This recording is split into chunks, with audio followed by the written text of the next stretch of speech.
Good morning, everyone. I am Dexter Gravel, and welcome back to my continued first-time playthrough Final Fantasy XIV. I was actually just standing here at attention, and I figured I might try to go around on my mount to see if there was a better place, but since I just got the snowman, I figured, you know what, this is fine enough as is like this. So, last time I took a bit of a break from the story so that I could get the other level 50 job quests out of the way, since those were all ready to go. So now I'm back over at Snowcloak to continue with the story. I figure I would wait to do stuff with Hildebrand or delivery missions for when there are points, either when there's a lull in the story or when I'm waiting for something else to happen in the story itself. So now I come over to Alphino for the greater good. I didn't expect that. Though not given us to small talk, Alphino can think of no better way to pass the time until Minfilia arrives. I was just thinking about talking. I just said something about a lull in the story, and we're apparently just taking a lull to talk. Oh, never mind. Here she is. Oh, I love that coat. Antecedent. You come to us straight from the archives of House Forton. I trust your time here proved fruitful. Would that it had. Oriange and I scoured countless texts, but what we found was a questionable veracity. Accounts of Shiva's life and deeds are sparse and contradictory, only agreeing upon one point. She lay down with a dragon, the gravest of all sins, according to the Ishgardian faith. Yet in the eyes of Iceheart's followers, this was a holy act, the blessed union of man and dragon. How such a thing can even be possible is quite another question. Suffice it to say, I very much doubt that we will find a useful answer in the archives of House Forton. Much knowledge has been lost over the centuries, though in this case one wonders if it's by circumstance or by design. You said that Iceheart took a moment to plead her case prior to escaping, did you not? I mean, yeah, she did. Viewed without prejudice, most would agree that bringing an end to an endless war serves the greater good. I think Sir Emmerich might take issue with her methods. Speaking of which, I do not care if a few stragglers manage to escape. Until the sappers confirm that a tunnel is safe, the men are not to search it. Yes, Lord Commander. At least he's being safe.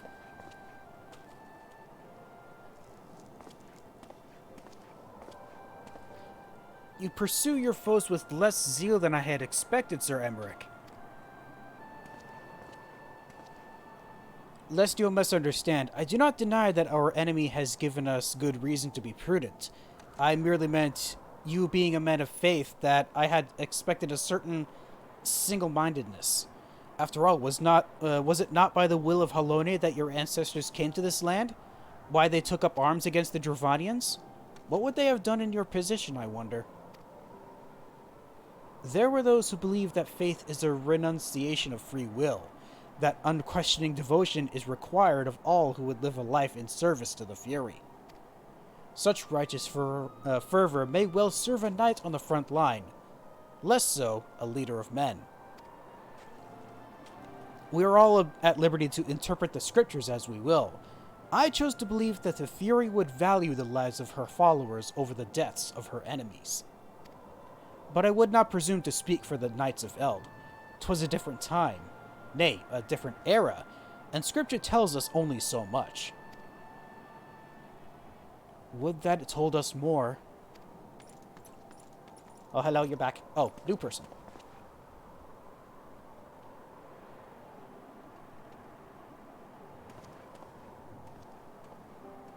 Alright, back to duties, I guess.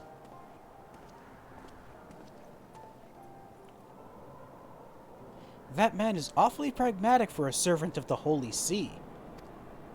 A welcome trait at the negotiating table, to be sure. Less so when one's enemies are making ready to harness the power of a god.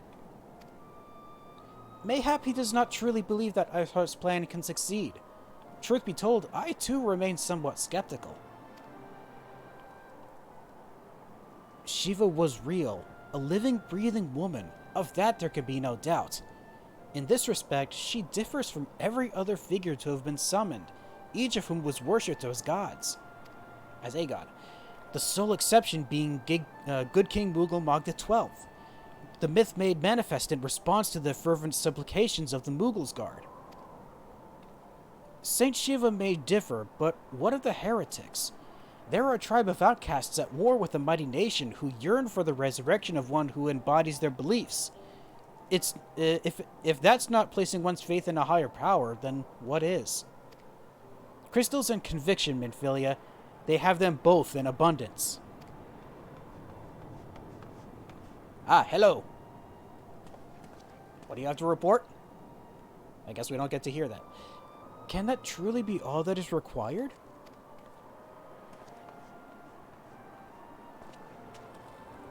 Their survey team has concluded a preliminary analysis of the Aetheryte Iceheart used to escape. They believe that she teleported to another Aetheryte somewhere not far to the west. Despite the apparent proximity of this second Aetheryte, however, they have been wholly unable to detect its presence directly. Unless Iceheart has some means to mask its signal, I can only presume she had it destroyed to prevent us from following her. Without the means to teleport as she did, we have no choice but to search for an alternate route. Most likely a tunnel, assuming one exists.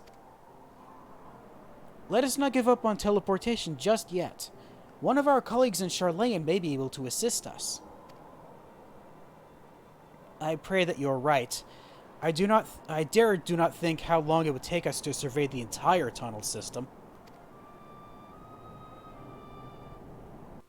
Yeah, given what we went through the last time we went into Snowcloak, that's a lot.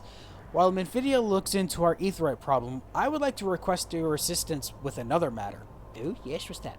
The third unit is currently tracking the remnants of the heretic force which attacked us. However, the search goes poorly despite our numbers. Korthus is vast, and Iceheart's followers know the terrain far better than we. Your knowledge of this region may serve to hasten the process. Maybe. The sooner we capture Iceheart's followers, the sooner we can press them for their leader's whereabouts. Also, it is admittedly a selfish request.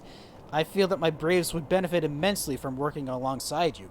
While we have our share of veterans, we also have more than a few less experienced recruits, many of whom who look up to you, in case you were not aware. No, I wasn't, apparently.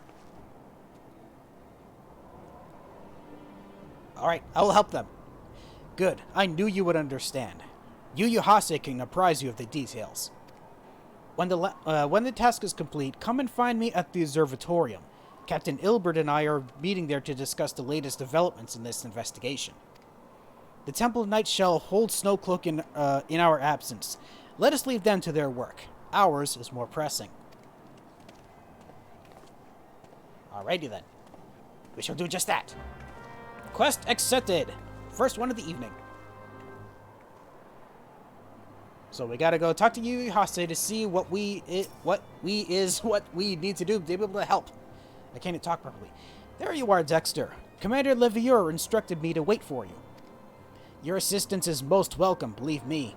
Most of the Third hail from Ul'dah, and for a man accustomed to the feel of sand beneath his boots, the crunch of snow can be rather disconcerting.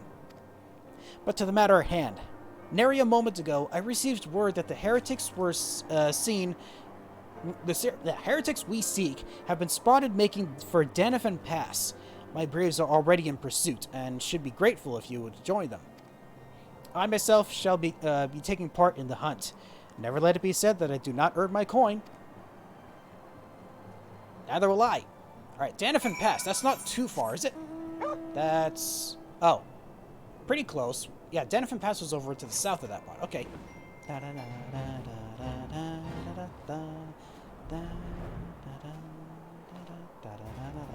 Stupid music. I was trying to listen to this. There we go. Okay, so they're just to the south of Whitebrim. Yeah. So not far. Where are you? There you are. Let's see. Aha! Oh, hey! Whoa! You okay, buddy? What happened here? Thal's balls, my ankle is on fire. caught my boot on a rock or something and twisted it as I fell. Oh no. The others went out ahead through Danifin Pass. Hurry and you might catch up. If you aren't sure where to go, look for tracks. The snow is fresh, so they shouldn't be hard to find. I mean, am I not going to be able to help you at all? I can't, like, send someone to help you? Darn it. Okay, fine. Guess I'll have to just find where we need to go. Wait a minute. Where does it say I need to... Oh, wow. All the way down to Boulder Downs? Dang, okay. Something about finding tracks in the snow, but I'm looking around and I'm not seeing any actual tracks. Also, hi, Luton. Is it just this thing we have to fight that? Yeah, it is. Huh. So it's not the only fate that shows up in that spot, apparently. Huh. Oh, wait, no. The other one shows up a little bit north of that. Somewhere up here, I think. Gauge of Judgment? Somewhere close to there. Focusing too much on other things. I need to go find whoever attacked my fellow bluecoats. Crystal Braves. That's what it is. Still don't see any footprints. I mean, you couldn't find any footprints because there was no snow in there. But there should be some... around here, maybe?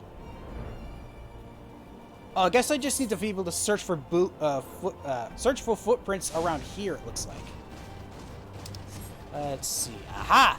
Oh, okay, so we did have to find fresh footprints. Not close enough? Fine. How about now? There we go. The tracks lead southeast. Oh, this direction. Not far, thankfully. Let's go pop... No, I was going to say let's go popcorn, but that's the... Oh, well. Oh, hello. Oh, boy, did you lose track of them, too? Scion, what are you doing here? The heretics. I'm not sure. There was a great scaled beast and... Yuyahase? I think he went east on his own. The heretics split up. So we did too. Oh. You split up, huh? I need just a moment to catch my breath. Just a moment, sir. I'll be right behind you. Alright, so we have to continue further east, but it's not far, because it's right on my map. Let's go, Carby! Aha! Oh, no, it's Yuyahase! Oh, no! He's in danger! No worries, I can help! Ah! How about you? And you. Come here. Now back to you. And big hit. Well, not big hit, but just big damage in it. Bonus. There we go. That's what I was thinking of. And now for you, buddy. Now I get a big hit. Oh, there we go. Whoa, you got up immediately. You okay? How embarrassing. I was so intent on following the heretics' tracks, I almost failed to notice they had double back. Almost, mind you. One tried to sneak up behind me and got a knife in the gut for his troubles. Oh, you did that. Nice. Though I thought myself alone, so I started searching the dead man's knapsack for anything of interest. And lo and behold, before his friends found me, I came upon this. What'd you find? A letter. Withdraw it in groups of 3 or less to the observatorium. Give the signal and wait. The merchant will be watching. Be late and be left for dead. Speaks for itself, does it not? They can't simply mean to rendezvous inside the place, so we should restrict our search to the surrounding areas. Let me rephrase that. You should restrict your search to the wilderness around the observatorium. I will need more than a moment's rest to recover from these wounds. I mean, makes sense. You gonna be okay, though? Quickly, Dexter, quickly! I will inform Captain Ul'dah of the heretics' plans, but you must make sure that they do not escape before the reinforcements arrive. Got it. Just to the south, I think? No, it's just to the west of the Dragon Head. Okay. Now let's go popcorn.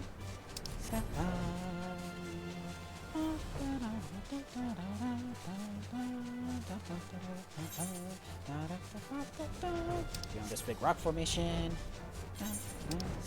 Aha! Here's a suspicious Corthan. Why are you suspicious? Are you suspicious because you're outside the walls? I am through with listening to your excuses. We leave now. How? The woods are crawling with those blue coats, and the knights are searching every wagon that passes through the gates. Like me? Well, stay with him then if you think you'll fare any better. Now, there's no need for that. There you are, Ilbert and Alphino. You made it. Ah. There are places like this in my homeland, sacred snow-capped peaks where blood must not be shed. Yugiri! She's here? What are you doing here? Yet your lands ever thirst for the blood of the fallen, and by your deeds it has drunk deep. No! I have done no wrong! None will meet in secret with heretics. Deny it all you want. We shall have the truth from you yet. Inquisitors are not the only ones skilled in the art of interrogation. Damn it all! Hehe, sucks to be you. Fancy meeting you here, Dexter. I presume your work with the Third brought you hither? Actually, it did. What a tangled web. Lest you wonder, we came not for the heretics, but for the merchant who has been conspiring with them. He came to our attention during the course of our investigation into the Ivy. It beggars belief, I know, but it seems our favorite Garlean spy may have been providing assistance to Iceheart. Oh crap. Were it not for the efforts of Lady Yugiri and her shinobi, we might never have discovered this connection. Master Alphino is too kind. I fear my people and I have done little to aid your search for this spy. We long to strike back against the Empire and weaken their influence in this land, to prevent the tragedy which befell Doma from reoccurring. The days ahead and the work they promise will require a very particular set of skills which I am fortunate enough to possess. If you will allow it, I would accompany you until the investigation is complete. That would be immense help, thank you. That is most generous offer, Lady Yugiri, and one which I gladly accept. Thank you. Though I may disappear for a time, know that I shall never be far, and shall always be watching. A comforting thought. Come, Dexter, let us await inside for Captain Ilbert to return and deliver his report. You mean the efforts of his interrogation? Most likely. Okay, so now we can head back inside. Oh, the tracks are still here, except they disappear as soon as the cutscene ended. Okay, so we have to head back inside, and aha!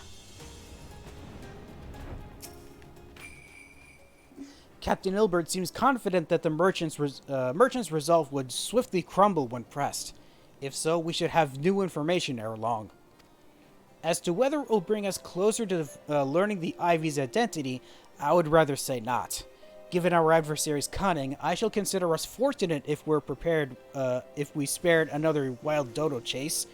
The gods know we have more than enough to occupy our time as it is. Quest complete!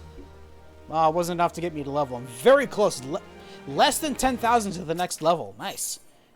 Level 50 quest, Tendrils of Intrigue. I'm going back to speak with the other leaders? Alphino is eager to hear Ilbert's report to the Ivy.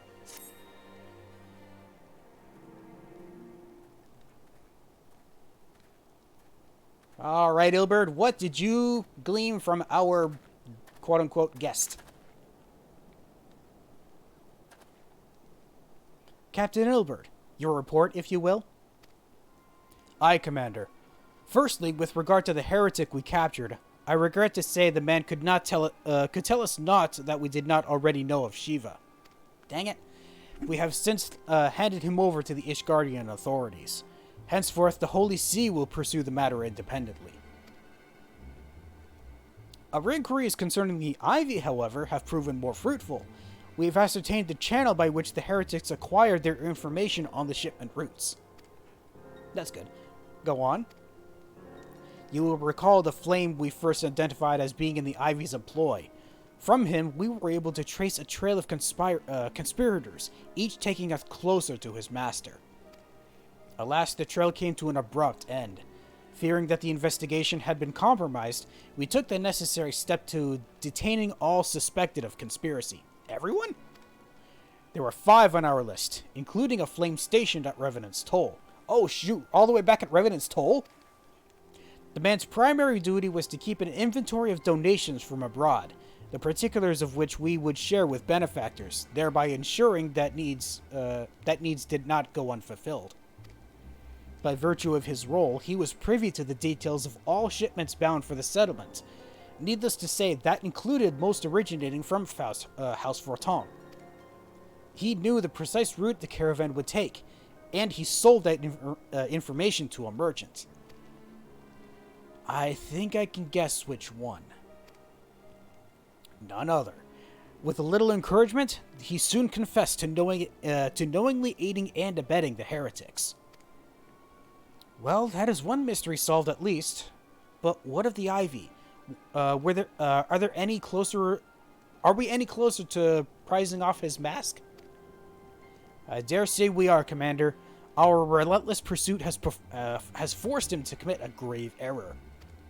In a desperate bid to cover his tracks, the Ivy resorted to exercising certain administrative powers available only to high-ranking members of the Immortal Flames.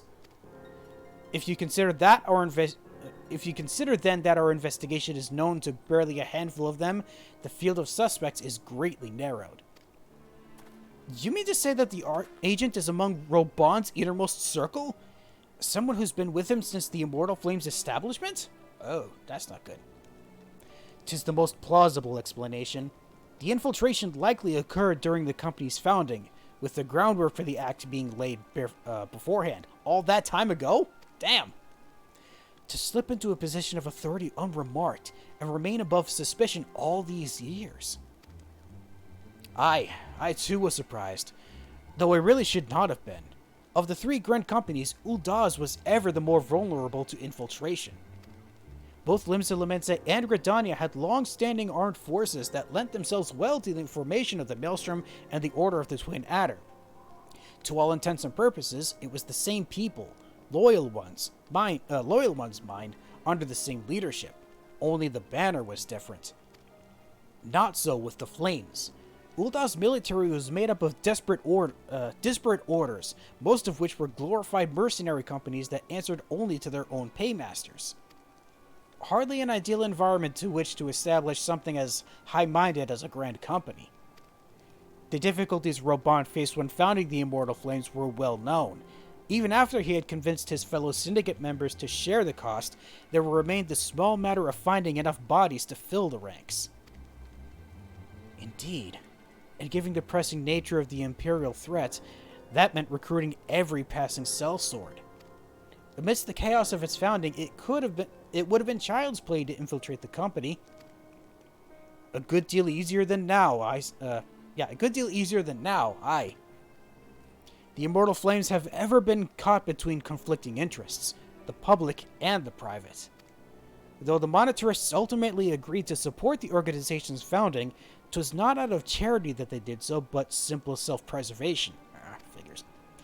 Had Nilvan Darnus' ambitions been any less apocalyptic, you may be sure that they would have never have risked supplying Robon with an army. 'Tis but a wonder that they did not attempt to extinguish the flames the moment the danger had passed. Returning to the present.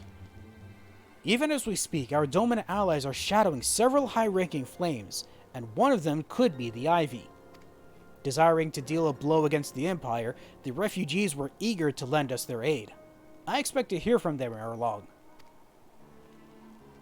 Very good. Pray continue your investigation with the first.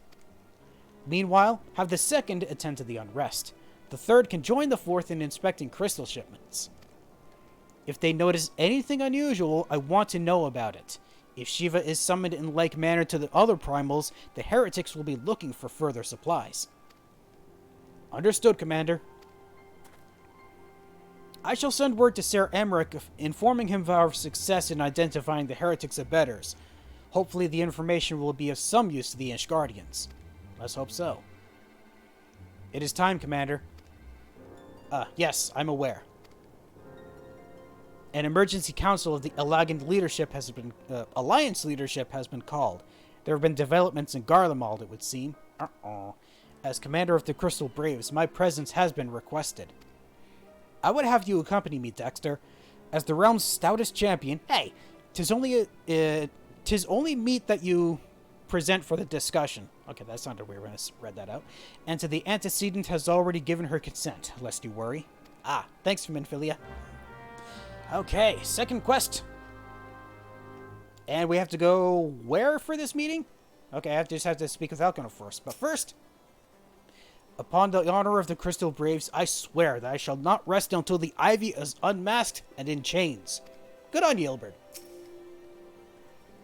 Like me, you're doubtless eager to conclude our business with Iceheart, but until another path of her sanctum is found, she shall remain beyond our reach. Menphilia and the Archons are sparing no effort to secure an alternate route. Until such time as they succeed, I suggest we give some thought to the realm's other problems. I shall go on ahead to Gridania in readiness for the coming council. Meet me at Nafika's altar, and we shall make our way to the Lotus Stand together. Nafika, what is that sound from? Oh. Damn it, you know what I'm realizing? I was spoiled to something that's going to happen later in this game because someone decided to put it in their thumbnail that they fought Nafika. God damn it. I don't know when that's going to be, but that's going to be something eventually. That kind of ruins everything. I think Nafika's one of the gods in this game too, like my fire god is? I think so. Regardless. Speak with Elfino in Old Gridania. That is... okay. Yeah, over by Nafika's altar. So, back to New Gridania. And the moment I get there... I only just realized I forgot to switch out my minion. Darn it, I'll have to wait until I get out of this first. Because I... oh, wait, I can summon my minion here. Of course. What am I thinking? There we go. Let's summon him now. Sorry, little Mehmet. Who do we get today? Ooh, little priestly hatchling. Hello. Why am I... why did... wow, that range is very large. The fact that I can target the florist from all the way over here. There we go. That's what I wanted to do. Okay, so now we had to head to Old Gridania to Nafika's altar, which the closest thing is, I believe... Nafika's altar. Ah, yes. Conjurer's Guild. That's what it was. Let's see. And then... aha! Oh, Ilbert's here too. Hello. Unlike Roban, politics is not my cup of tea. While you and the commander attend the council, I will attend to some business of my own. Care to explain what business that is? No? Okay, fine. I mean, it's probably personal. My thanks for coming, Dexter. When you're ready, speak with the conjurer yonder. She will show us to the Lotus Stand. Okay. Oh yeah, back over here. That's right. Silent Conjurer. The Alliance leaders wait you at the Lotus Stand. Will you be joining them now? Nah. I think I'm good.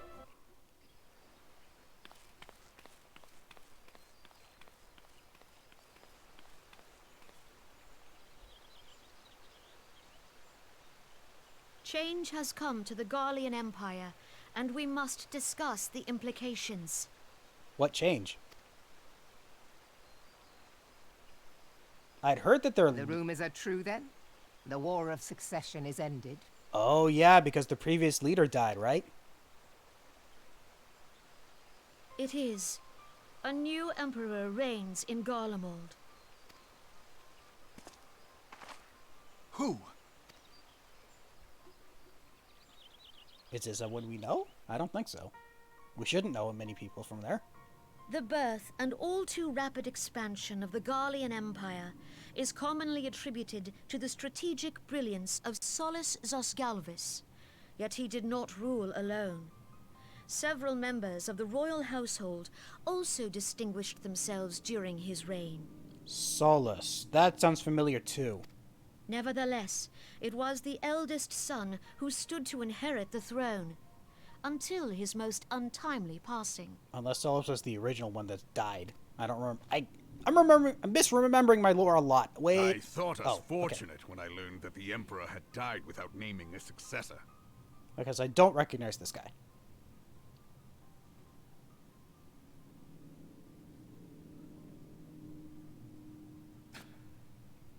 He did not like his father, apparently. Would that the Garlean Empire had died with him.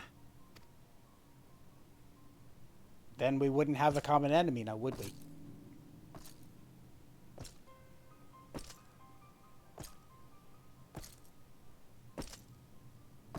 Also, the protrusion on his chest armor would be dangerous. Especially the grandson and his uncle who had the strongest claims, was it not?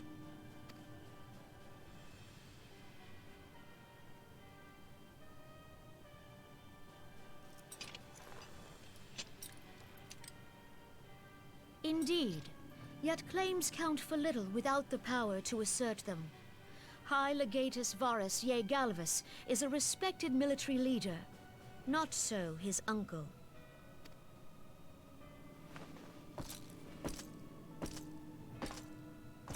So, young Varys has torn the crown from his uncle's grasp and taken his place at the head of the Empire.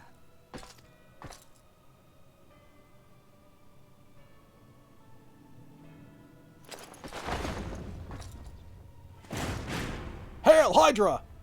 I wonder how many people made that joke.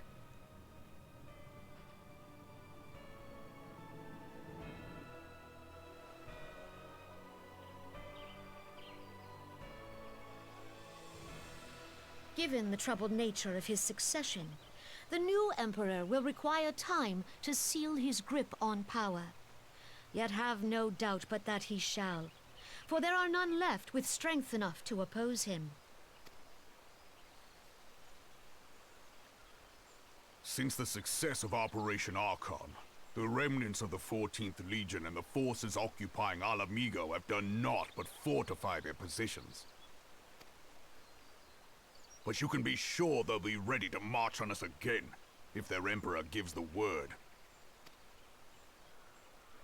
When, not if. They say this Varys was so set upon Eorzean annexation that he spoke out against the Meteor Project. Plainly, the new emperor's intentions are of great concern to us all.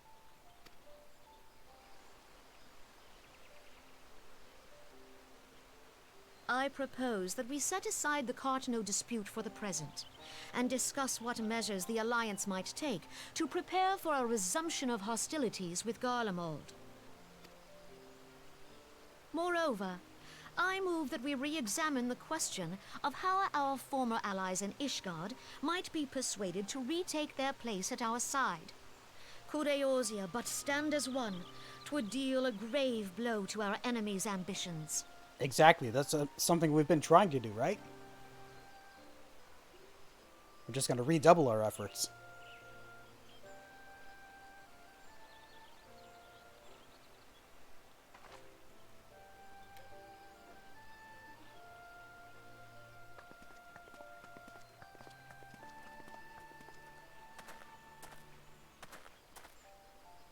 Well, I suppose we should be grateful that they have finally acknowledged the inevitability of Imperial attack. Who knows? They may even do something about it. If only the leaders of Ishgard would follow their example and stop hiding behind their gates, praying for the coming storm to pass them by. But that is a discussion for another time. At present, I am more concerned by the fact that the Alliance's mooted preparations will be made known to the Garleans many moons before their coming. So long as the Ivy eludes our grasp, no secret is safe.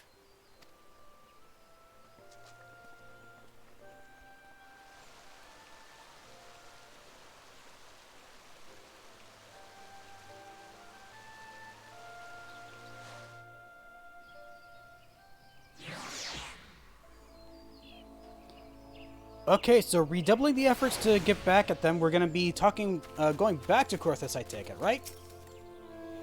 I will not have escaped your notice that the nations of Eorzea are no nearer to being of one purpose, despite their protestations to the contrary. Plainly, the threat of a resurgent Garlemald is not enough to stir them. And the reason for this? Deep-rooted mistrust among the citizenry. The nation's leaders can come to all the understandings they like, but their unity means little and less to the common folk. Take the Lemensons, for instance. Though Admiral Merlwyb outlawed piracy over a decade ago, foreigners still picture the nation as a haven for grog-swilling, wooden-legged cutthroats. And likewise, the Gridanians are mocked as hermits who talk to the trees, and the Ul'dah scorned as swindlers who worship coin. Not that such sentiments are entirely without grounds, of course. Take that pillar of Ul'dah society, Teleji Adeleji, for example. But that is beside the point. The fact is that people are wary of outsiders whether they have cause to be or not. On that basis, one could argue that the conflict at Cartano is a necessary evil. Each nation has its own warmongering faction that advocates the acquisition of Omega. In order to placate them, we present them something resembling warfare and thereby curb their appetite for full-scale conflict. But enough idle musing. Let us speak of a more pressing matter, the Ivy.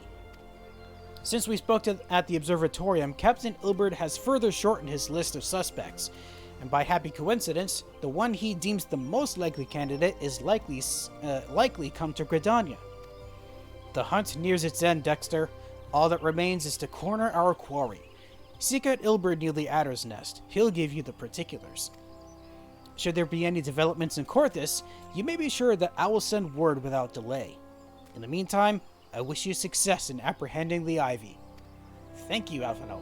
I hope we get them too. Alright, so now we're heading back over to the Adder's Nest, which is... Hold on, Adder's Nest. In New Gridania.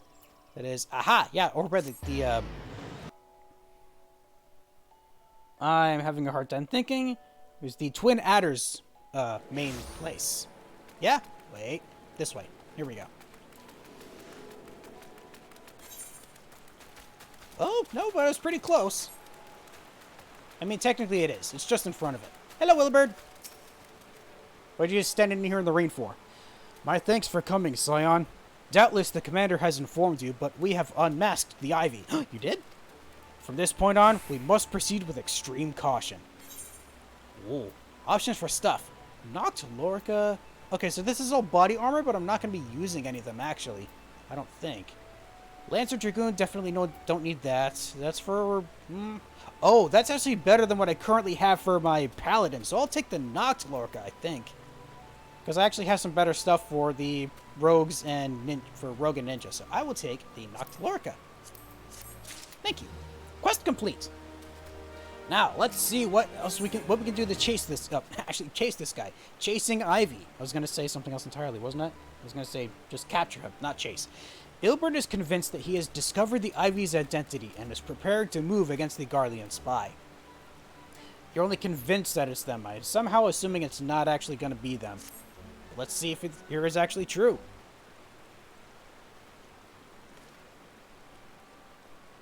Listen well.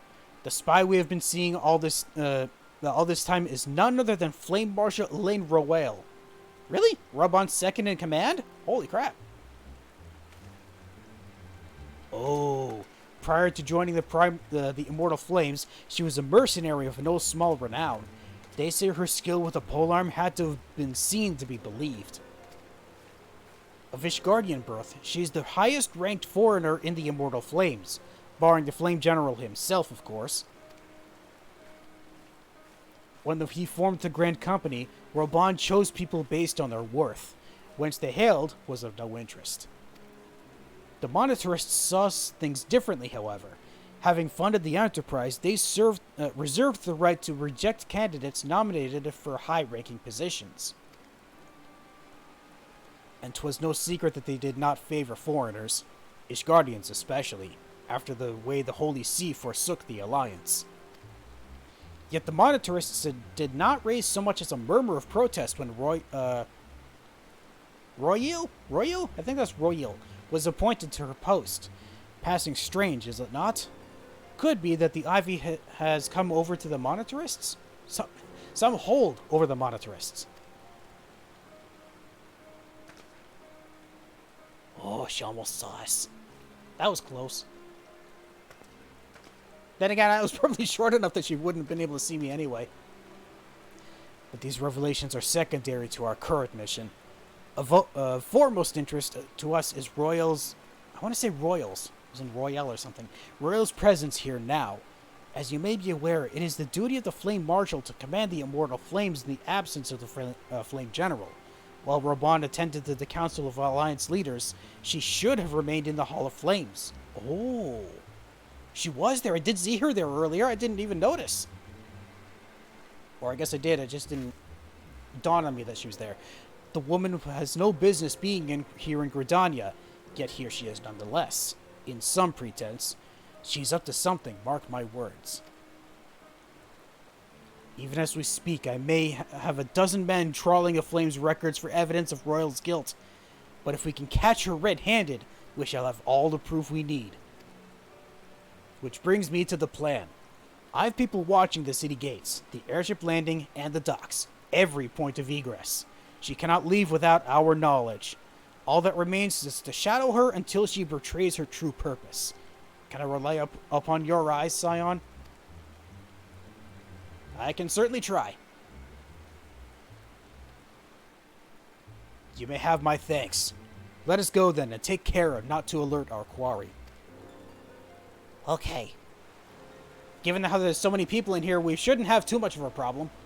We'd be able to keep ourselves hidden somewhat, maybe.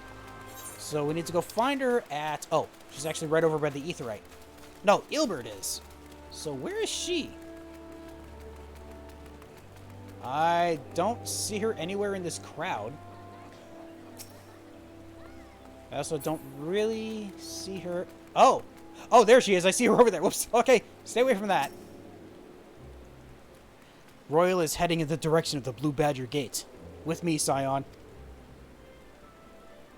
Does she actually disappear? Oh, she did actually disappear. Okay. So now I need to go to Blue Badger Gate. Oh, yep. Over, right in front of the Garlean canopy is where we're going next. I don't see her around here. Okay, there's Ilbert. Oh, she must be inside here then. Just to double check, is he actually in here? I don't see her. She's not downstairs, is she? I can't get my camera down low enough to be able to see. Pardon me! Yeah, I can't get my camera down low enough to be able to see down there, just to be sure.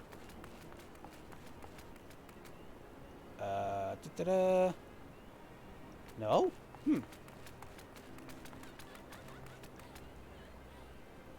Huh! Apparently she's not actually down here. I don't see her.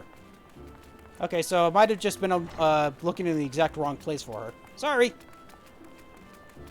Sorry about that, Ilbert. I just wanted to make sure she was in there or not. So, Royal has entered the... What? She has? I didn't see her. Meeting someone, perchance? Or could it be she means to board an airship? Pray look for her within.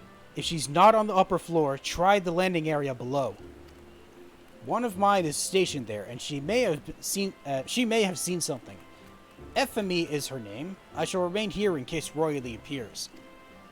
Oh, I did see someone by that name down below. That must be who I talk to next, then. Pardon me, everyone. I can't get over the railing. It's too high. Yeah, I did see Ephemy. Yeah, she's off in the corner. That's right. So I didn't see Royally at all here.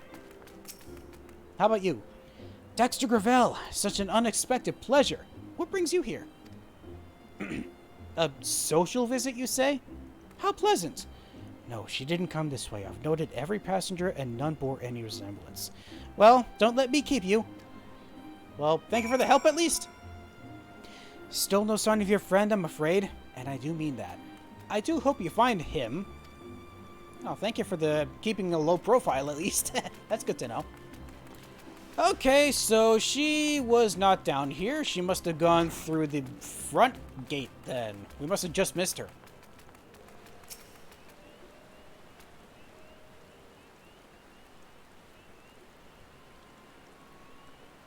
Nowhere to be seen, you say? And you're sure you're sure she did not board an airship? She did not come back out either. Where in the seven hells could she have gone?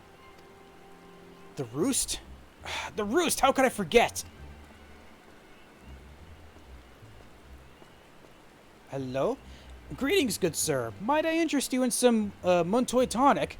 A cup a day imbues a man with great vigor, if you know what my meaning. Perhaps another time, friend. Wait. That necklace. You're Shinobi of Doma. The wise man you seek has left Gridania by way of West Shore Pier. She was attired as a merchant, but these eyes are not so easily deceived. You may wish to take your search to the East Shroud. Rest assured that we'll continue to support you from the shadows. Thank you very much. Wow. Thank the 12 for the Dolmens. Were it not for their unique talents, Royal would have disappeared without a trace.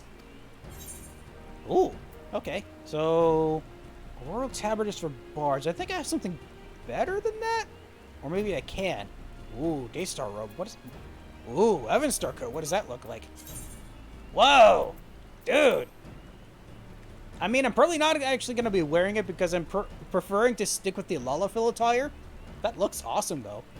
If I was going to play anything else, I probably would have picked that. How does it... I think I actually have something better than this, so I think I'm actually just going to take some silver. Thank you. Quest complete.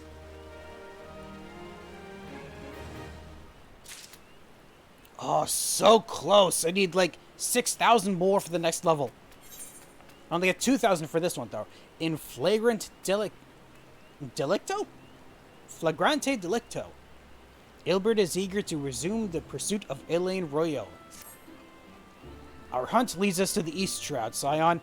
I suggest we follow Royal's example and take the ferry from West Shore Pier. You'll doubtless wish to make certain preparations. See to them while I go on ahead. I shall await you at Sweet Bloom Pier. Okay, so she went to Sweet Bloom Pier? That's actually in the opposite direction of Garlean Canopy. Huh.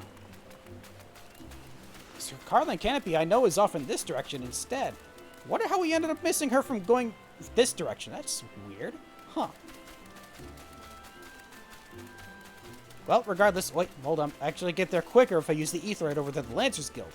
I've done this plenty of times for other things, so I know exactly where I'm going here. Yeah, here we go. Sweet Bloom Pier is right here. Okay, so I guess West Shore must be the name of the pier that shows up on the other side here, then. Yes, I'm looking to cross the lake. Thank you! Oh, no, this is Sweet Bloom Pier. Oh, there you are, Illibird. So, have we managed to find her yet? Or at least track where she's going? This way, my friends. Oh, Yukiri's here again!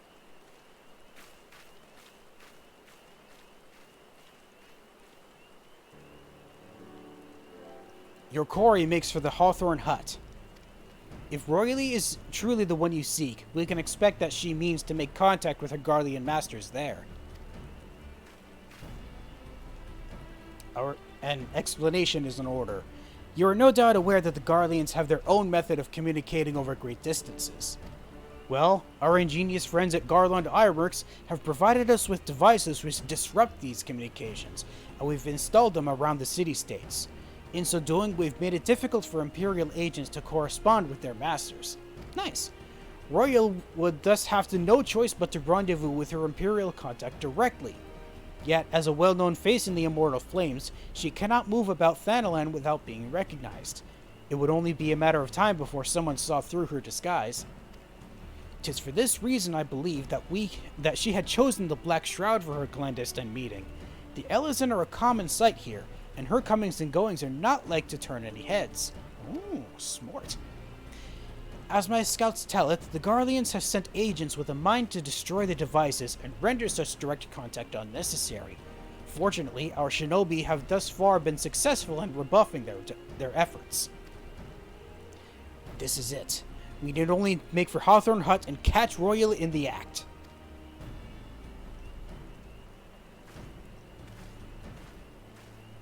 Alright then, we're gonna go capture someone. Let's make it quick. Let's go, Sheba.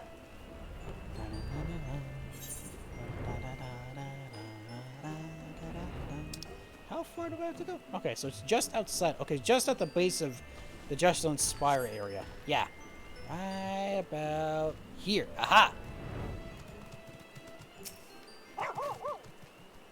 If Royal was here, she is no more. We have no choice but to continue the pursuit. Aw, man, did we miss her already? My people report that our quarry has departed for the Bramble Patch. Dang it, we just missed her. The Ivy returns to the Gnarls whence she came, but perhaps it is all for the better. To convict someone of her standing, we will require damning evidence against her. What could be better than to catch her in the act when she meets with her Garlean masters? My countrymen and I shall wait in the shadows. Tread warily, my friends. That we shall. Okay, now off to the Bramble. Not too far. Oh, wait. I can get through here. Aha. Ah, there's Yugri. I don't see Ilbert, though. Did he go on ahead? He might have gone on ahead, because I don't see him anywhere else around here.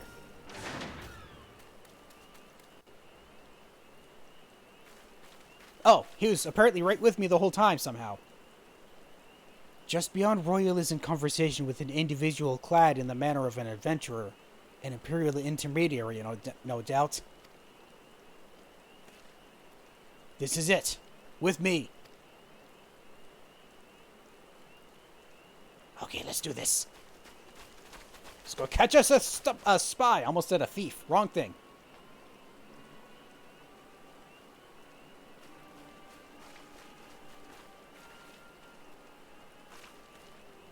Flame Marshal Elaine Royale, you are under arrest for treason and espionage.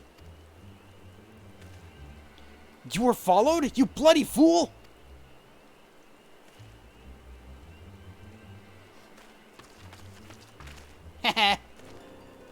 Damnation!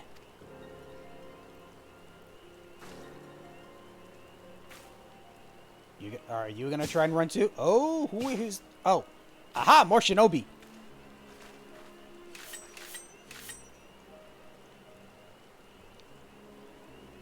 We have you surrounded. Now put your hands up. You are unarmed, lady, and you are unarmed, my lady, and scarcely garbed for battle. But if you wish to fight, you are welcome to try.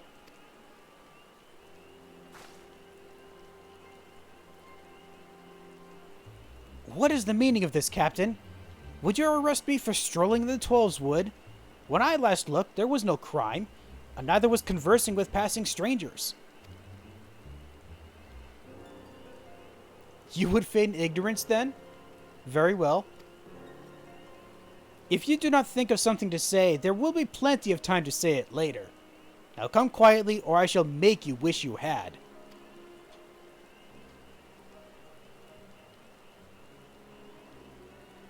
Thinking of an exit escape?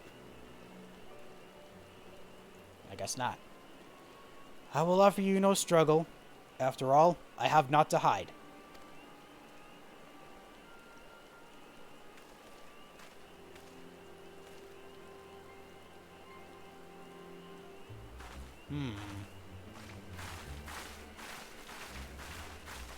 Why was she giving that look? Apparently she just does not like us.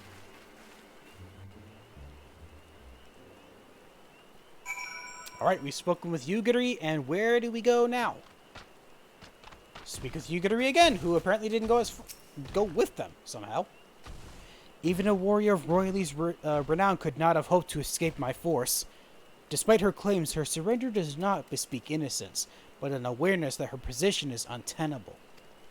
With the ivy thus uprooted, it is to be hoped that the tendrils she entwined around the immortal flames will gradually wither and die.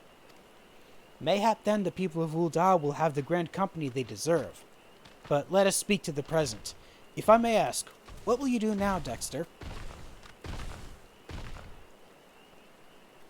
So the Scions seek a way into Iceheart's sanctum. Then I dare say you are eager to return to the Rising Stones. Pray do not let me keep you. Fear not, my countrymen and I shall tend to the aftermath. You need not waste your talents here. And speaking of talents, you've been training in the art of the shinobi, have you not? I actually have! The change in your bearing is quite evident, to me at least. I look forward to seeing you in action. Till next time, my friend. I really do think it would be so cool if it turns out that she's actually one of the people that can train you when you eventually get further into the ninja class. That would be awesome. But no. I don't know yet. I just mean regardless if she continue with the actual story. So I need to go talk to Minfilia, who is over by the Rising Stones? Oh wait, no, that's... Rising Stones is in Mordona. Darn it! Forgot about that. Sorry about that, people. I didn't mean to come here when I didn't need to. Instead, I need to be here. Yeah, here we go. Back inside the 7th Heaven.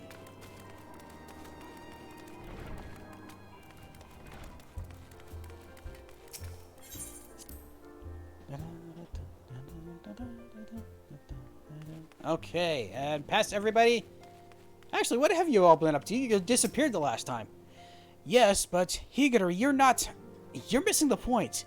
The individual doesn't matter, it is the team effort, and I was the one who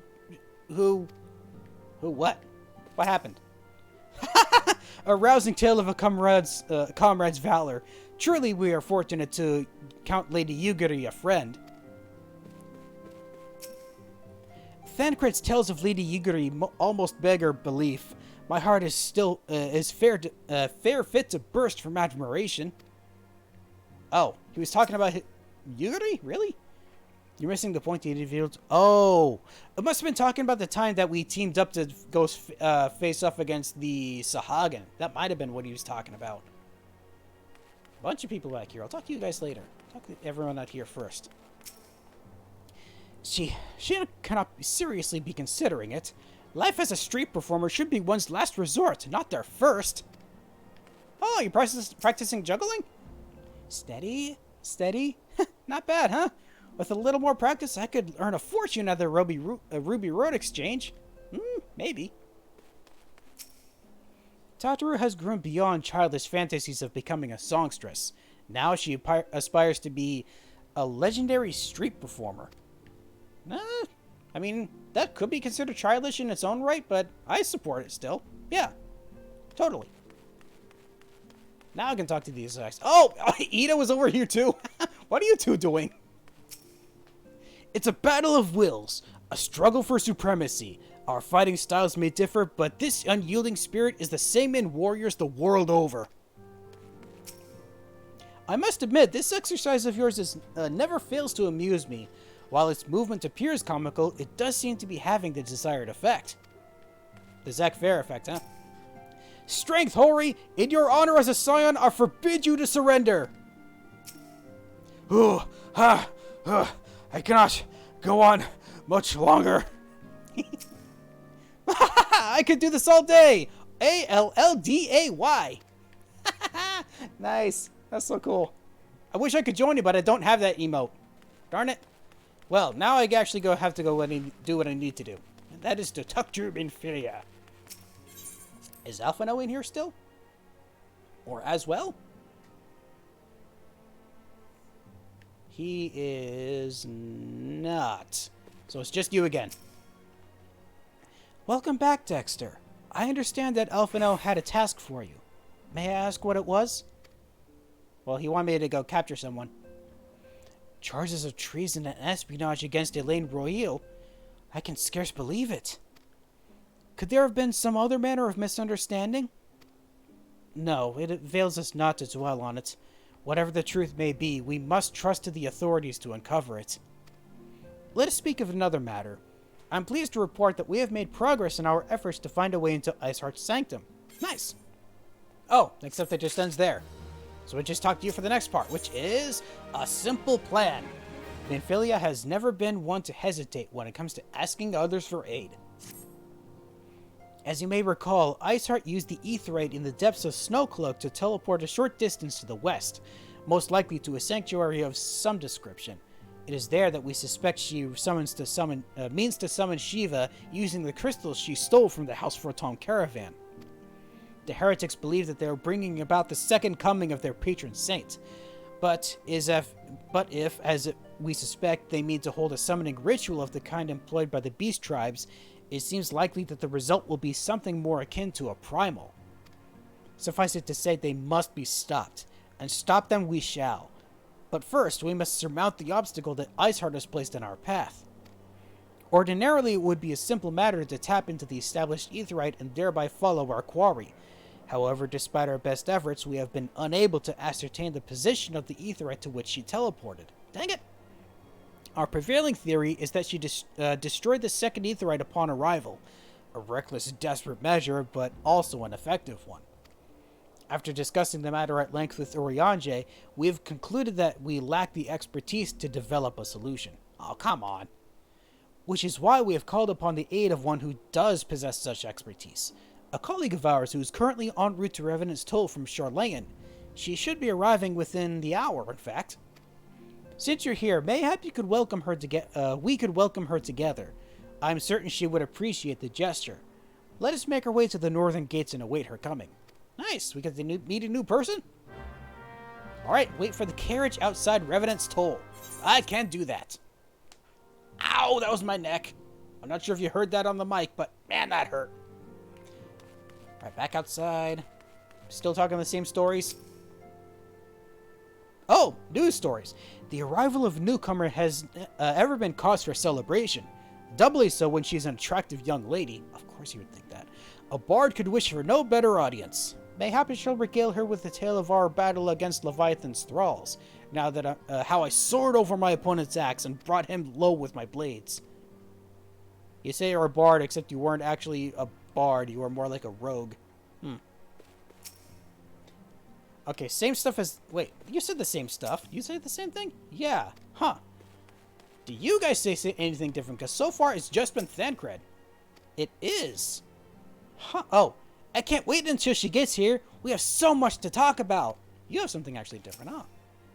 Okay, same thing here. Same thing here. And here. Okay, so it seems to be... Oh, so it's just the Scions then that have something different. So I'm guessing then Tadaru wouldn't? Yeah, she wouldn't. Master Louisoix did think quite highly of her. On the other hand, so does Ul'dah. Conflicting interests, I see. Only those with proven expertise receive the mark, as our newcomer has. Pay no heed to her manner. Okay, so manner as in she's eccentric in some way? I guess we'll have to find out when we see her. Back out to Revenant's Toll, and to the North Gate, they said, right? That, well, they're outside. I know that. Yes, it is to the north. Okay. Let's see, further north. Okay, so right on the edge of these buildings here, it looks like. Or just outside. That makes sense, too. What manner of woman is she, I wonder? You haven't met her either? We have spoken before via Link Pearl, of course, but now it's not the same. It is not the same. Oh yeah, I can understand that. Okay, so you haven't met her, neither have I, so we get to meet her in person together for the first time. I nearly ran out of breath saying that. Good lord.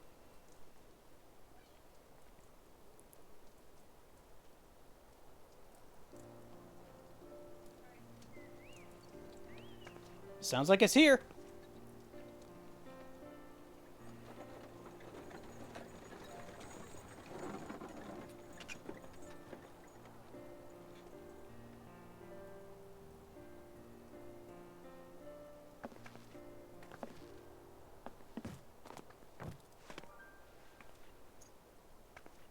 Okay, so it's definitely someone we haven't seen before. Oh, two people we haven't seen before.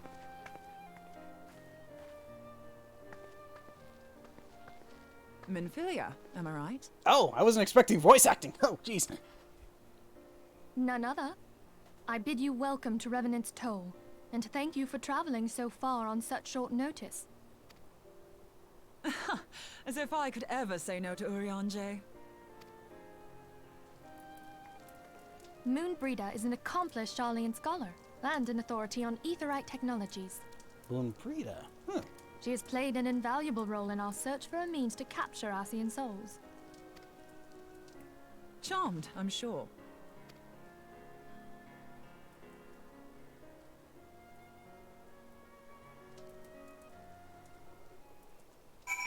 Okay. Hello, Moonbreeder. For an outpost in an ether-rich wasteland, this place is a good deal livelier than I expected. Just goes to show that you never know until you know. Let us return to the Rising Stones at once, then. We have much to discuss. Alrighty, then. Okay, so I guess that other person was just not related to what we were doing here. So it was just Moonbreeder that we came over to see. If for some reason it looked like the other person was someone we talked to as well. But I guess not. Okay, then back inside 7th Heaven.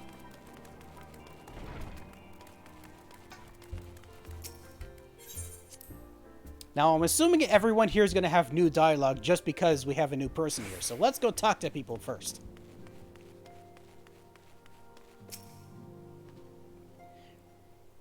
Oh, no, it's the exact same stuff. Huh. Wait, the arrival of the newcomer is cause for celebration. Yeah. Okay. Huh. Same stuff? Yeah, same stuff. Okay. Interesting. Well, let's finally go talk with this person.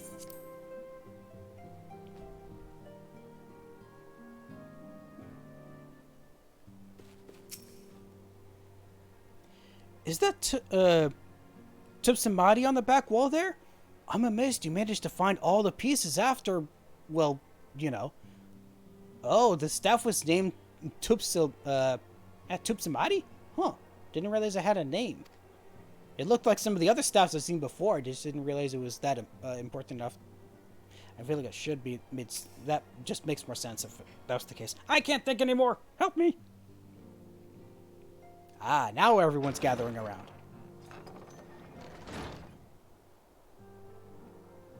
Moon! Gods, it's been ages!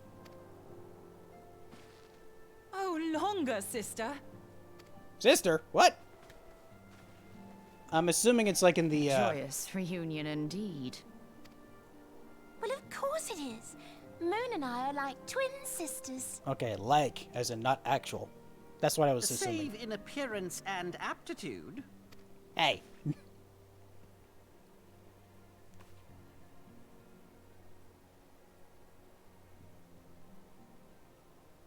Everyone, if I could have your attention. Yes? We have with us an esteemed guest who has come from Garlean to assist us. I bid Moonbreeder join us here that she might share with us her extensive knowledge of Aetherites.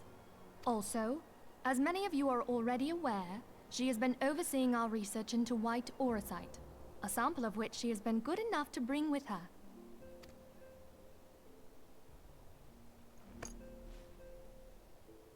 Well, I had to come, didn't I? You'd have to be bloody daft to turn your nose up at a chance like this. Where better to conduct my final tests than a land so steeped in ether you can taste it? 'Tis plain the passage of the years hath done little to dampen thy youthful spirits. And nothing at all to reform thy youthful manner.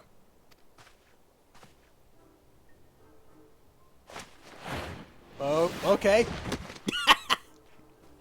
Wasn't expecting that. Oriange, where in the hells have you been hiding? Unhand me. Whoa! I come all this way, and that's what you have to say to me. I much preferred when you were pleading with me to drop everything and hurry to your side. What was it you said?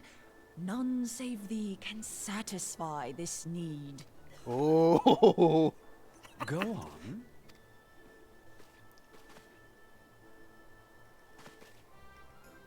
Thine artless attempts to misrepresent mine all too innocent motives do thee little credit. Mine intent, as well thou knowest, was but to impress upon thee the gravity of the circumstance. Lest thou doubt, a deiform entity shall shortly be summoned, save if thou and no other grantest my compeers thine aid. You still haven't found it, then? Your missing Aetherite? Sadly, no. We have not. No. We know that Iceheart teleported to an Aetherite not far from the first. Yet even after careful analysis, we could not locate the second beacon. We now suspect that the heretics destroyed the second Aetherite to impede our pursuit. Our allies continue to scour Snowcloak for Iceheart's sanctuary, but we have no guarantee that they will find it. Yet it must be found, for even now Iceheart prepares to call upon Saint Shiva. I'm sorry, but if the Aetherite's been destroyed, then that's that. Although, you're absolutely sure she used the first Aetherite, are you? She didn't just use teleportation magics? One of our own bore witness to her escape. I can say with absolute certainty that Iceheart used the Aetherite.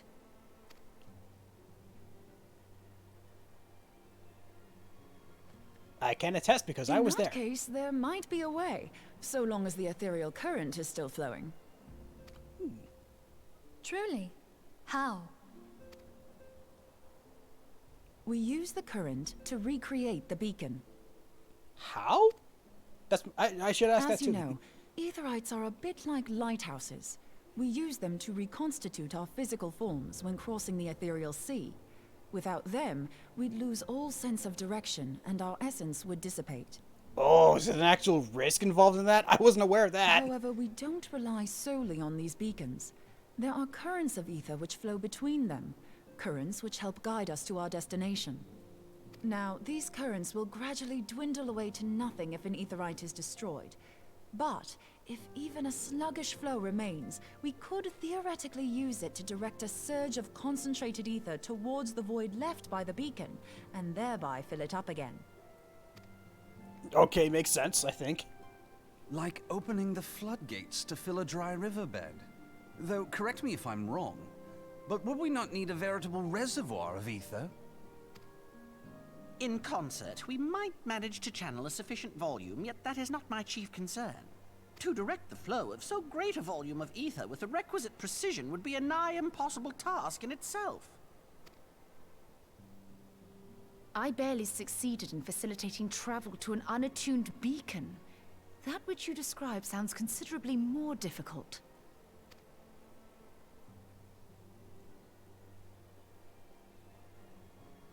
And dangerous. Every person who has attempted to teleport in this fashion has died in the process. They, however, did not have white aura sight at their disposal. I can use it to channel all the ether you can give me into the Aetherite. However, white aura sight cannot retain ether for an extended period of time, so we would need to infuse it immediately beforehand. Just so you know, I'd confidently give this plan better than even odds of success. And if the worst comes to worst, your people won't suffer. Though it risked the lives of our best and brightest, we have not the time to seek other options. If the ethereal current still flows, we shall carry out Moonbreeder's plan. That's the spirit. Let's roll the dice.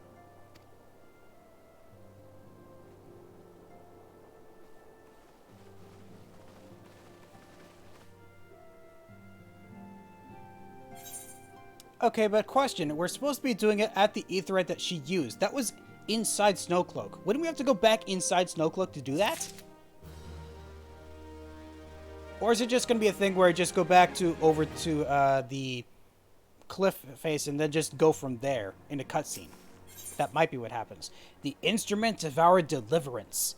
A plan has been devised and Minfilia would have it carried out without further delay.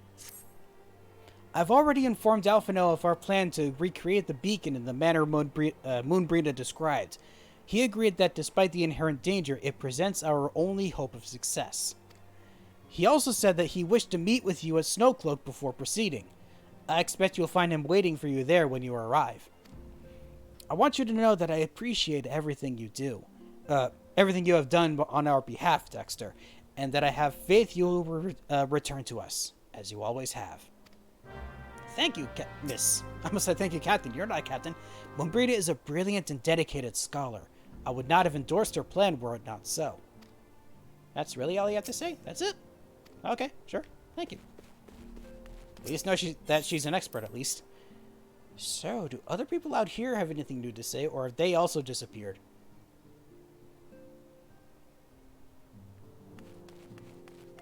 Aw, they have. Darn it. Tataru's here. You're not juggling anymore? Oh, what's up? I shall pray for your safe return, Dexter. Yours and the others. Aw, thank you, Tataru. You're too nice. Over the years, I've learned that it's better to busy yourself with things you can control rather than worry about things you cannot. A hot meal will be waiting for you when you return. Understood? I certainly do. Thank you for your help.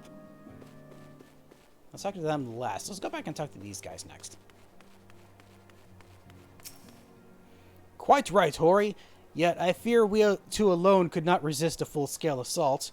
Mayhap we had best draft a plan of evacuation should the worst come to the worst. What plan? What's going to happen? If it falls to you and I, co-tenant, to ensure these Imperial dogs set no foot in the Rising Stones. The tragedy of the Waking Sands must never be repeated. Oh yeah, back what happened there. Yeah, I can understand that now. Sucks that it happened too. God damn. While we were away, even. Good thing we have all these people to help out now. Dawari and Hozan are about to take up their posts. Seems even the children are starting to understand the gravity of the situation. My father has agreed to take care of Yozan for me. The children need role models, and we must do what is in our power to provide them. I'm ready. Hozan, are your preparations complete? Oh, okay. I guess so. Well, now, let us go back and... Oh, I need to go head back to Snowcloak. Okay, I can head back to Korthus and make my way from there. Right? I'm suddenly wondering if it would have taken less time for me to go from Mordona. Would it? I don't think so. Not exactly. Not really. Right, Sheba, let's go once more, all the way out into the snow. It's gonna take a while for it to get there.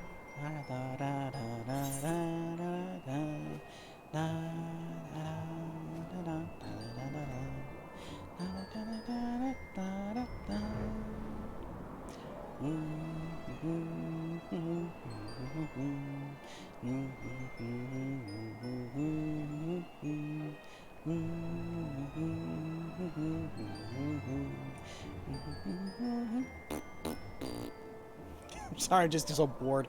It always ends up doing that for me whenever I have to travel long distances like this, just to get to the next plot point. It always takes forever, and I'm so bored just from flying all around all the time like this. The places are pretty. The places are pretty when you get a look at them, but if it's go through them like this all the time, especially in bigger areas, it just it takes a lot. Well, I'm here now. Oh, get out of that. There we go. Lumbrita first. Trust in the power of the white Aurosite, Dexter.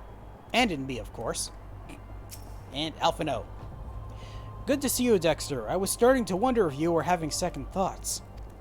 Captain Ilbert sends his regards, by the way. He attends to the interrogation of Elaine Royal in Ul'dah, even as we speak. Oh wow, he went all the way to Ul'dah for that? But I shall not distract you from the matter at hand. We can discuss the Ivy upon your return. I trust that, by which I mean to say, the others are waiting for us at the Aetheryte. After you, Scion. Okay, that's what it was. I was wondering why he was talking like that. He was just concerned. Okay, so it was just in a cutscene that we get back here. That makes so much more sense.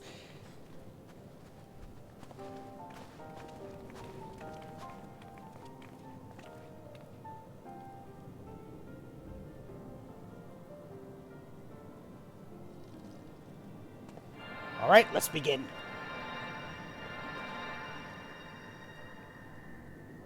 I say let's and more like let them. Because I'm not getting involved apparently. Neither is Alphino. Huh. There! It's ready.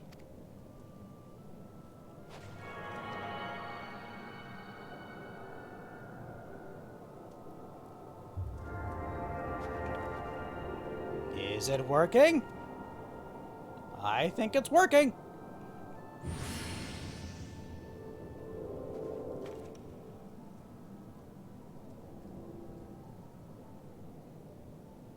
Ha!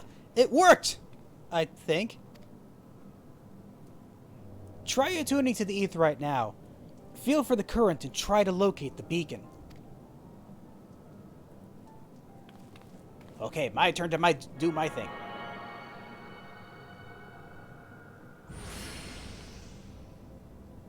Looks like I found it.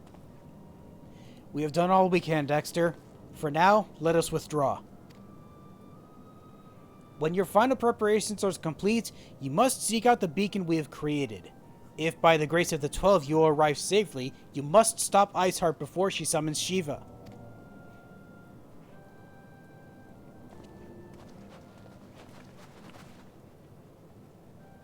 Okay, I have a 2 and 2 in Aetherite. I assume this means the next thing is a... It's not called a raid, is it? Yeah, I think it's called a raid. Right? Hold on. I have a mind to join you, but Urianger made me promise I wouldn't. Apparently the thought of me becoming Shiva's thrall was too much to bear. As if I'd give her the chance. We cannot ignore the possibility that our actions have alerted Iceheart to our plans. Should that be the case, she may attempt to hasten the completion of the summoning ritual, and if she succeeds, you'll have no choice but to face Shiva in battle. Yeah, I thought that would be the case. Knowing little of this saint, I cannot say for if our own strength will suffice, so I would encourage you to call upon your allies. Some may have reservations about wagering their lives in the success of Moonbreeda's experiment, but others will surely agree that desperate times call for desperate measures. Ah, before you assemble your party, pray speak with that knight. I believe he has a message for you from Sir Emmerich. What? The Stour Temple Knight has one? Sir, Sir Emmerich regrets that he could not be here in person and asks that I read you this letter. Ishgard faces an unprecedented threat, yet in our hour of need, it is not her knights who stand poised to defend her. Dexter Gravel, the warrior of light, savior of Eorzea, your deeds this day shall not be forgotten. Where others would flee, you choose to remain. Where others would falter, you rise to the challenge. Where others would use their gifts for selfish ends, you wield yours in service to a greater cause. May Halones bless you with good fortune and see you safely home. Afa Amphitheater? Hard. Whoa. Okay, so do we... Is this something we never... Oh, we do. Okay, so do have to do it with party members. Okay. Let us see if we can get into this today. Afa Amphitheater. Hard. Why does it have to be hard mode? Dang it. Okay, and... Join. So I don't know... Let's see. Average wait time is 5 minutes. That shouldn't be too bad. Hopefully. But one of the reasons why I wanted to save all the other additional side stuff for later so that I could do them as I'm doing this. So I'm going to return, for now, back to Limsa Lominsa to start up another Moogle quest. Another Moogle delivery quest. And I'll just come right back here when it's ready. Although, it's going to be ridiculous if it turns out I start the next mission for the Moogles and immediately get into the dungeon. Or... the raid, whatever it's gonna, whatever. Deputy Post Moogle, hello. We have thanks for your support. The Deputy Post Moogle wants you to slip into something more comfortable. Why? Star Spangled Subligar? The hell? Okay. Well met once again, Dexter. Since you've been in such an obedient assistant, I've got a reward for you, Kupo. No drunkards and ruffians to contend with this time, just rest and relaxation. I feel like I said that a bunch of times recently as well. Tell me, Dexter, what comes to mind when you think of Limsa Lominsa? After pirates, wharf rats, and watered-down grog, that is. Fish, Kupo. And there's nobody fishier, and I mean that in the nicest sense of the word, than Wawalago, the master of the Fisherman's Guild. I've interacted with him plenty of times. While Wawalago's been pitting his wits against the slipperiest fish in the 5 seas for longer than anyone can remember. Why, he's not unlike a fish himself, drifting along to the stream of life without a care in the world. So I thought it'd be nice if you went down and got to know him. Lay down your weapons, put aside your worries, and take it easy for once. Oh, and while you're at it, you can take along this letter. I mean, you're going there either way, right? It's like catching 2 fish with 1 lure. Probably is. Alright, time to go talk to Wawalago then. I know exactly where he is. He's always over by the Fisherman's Guild, of course. Where he would be anyway. Over by the Fisherman's Guild.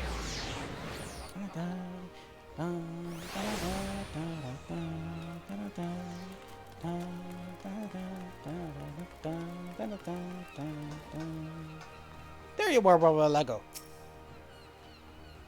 Well, if it isn't my firm friend Dexter, the man who more than matched that monstrous marlin, come to cast away your cares with a little leisurely angling? Well, what's that?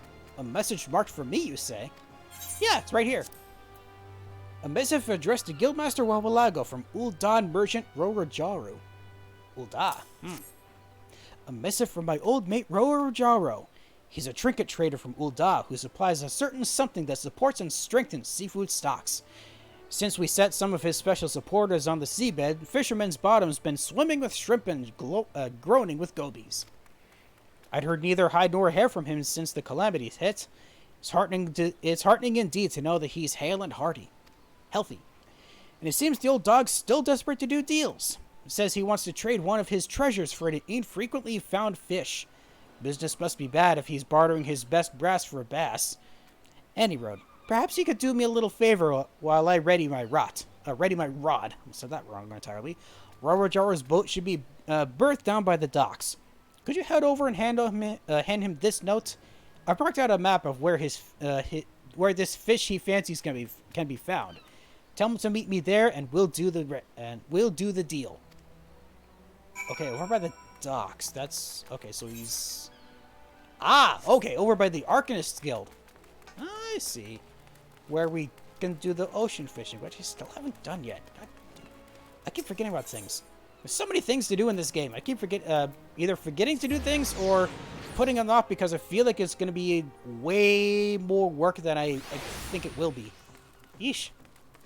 Oh, they're actually just outside it. Hi!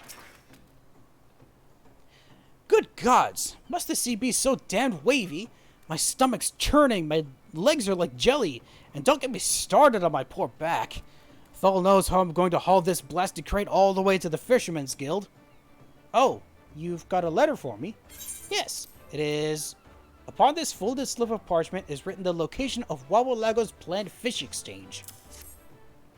Well, I'll be. Wawalago's agreed to my offer. I knew he wouldn't let me down. I could feel it in my bones. Looks like my luck's finally turned. By this time next year, I'll be a Gillionaire. Oh, but look at me getting all carried away, and I haven't even introduced myself.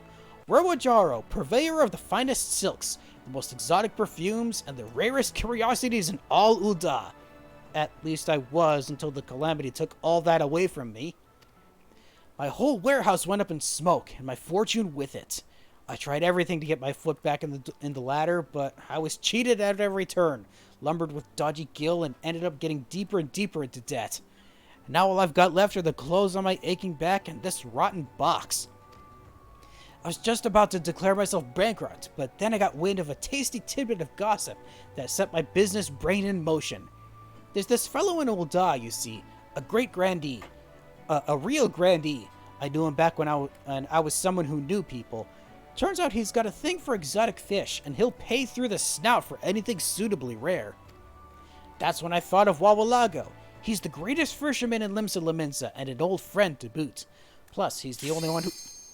Never mind! Sorry about this, I'm gonna commence something else entirely. And I just realized I forgot to eat. I should do so as soon as we get in here. Full party!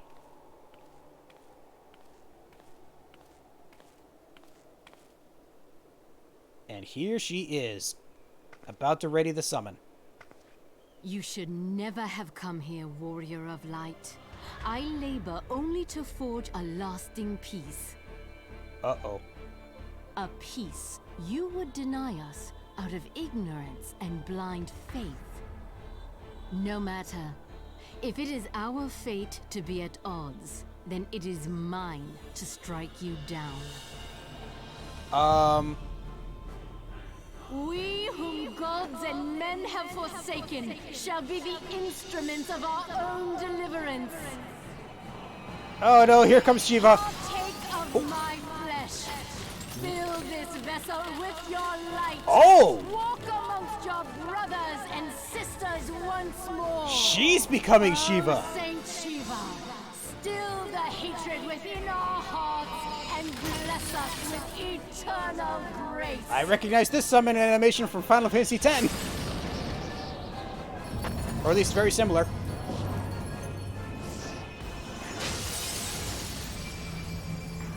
Ooh.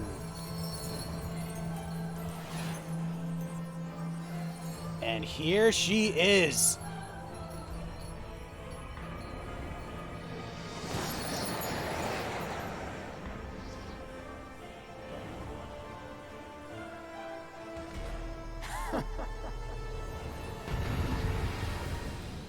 Okay, here we go. Okay, I'm here. How about I actually eat something? Let's eat some toast. Yeah, I've completely forgot that these things that show up are actually new. I didn't realize that at first. Okay, so we have a Dark Knight as our main tank, it looks like. All right, here we go.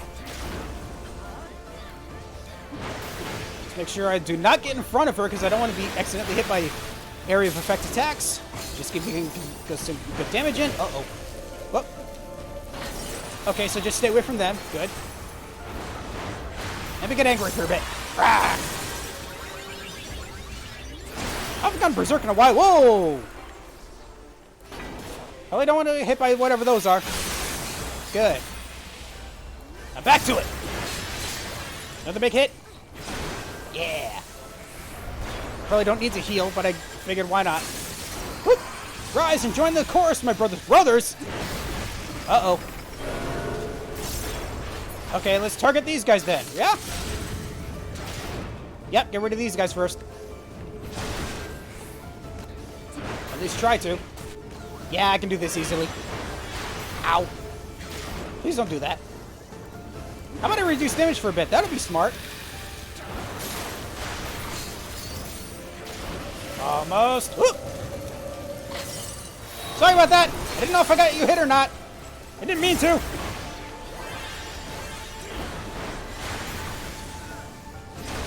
So far, so good. How about I... Oh.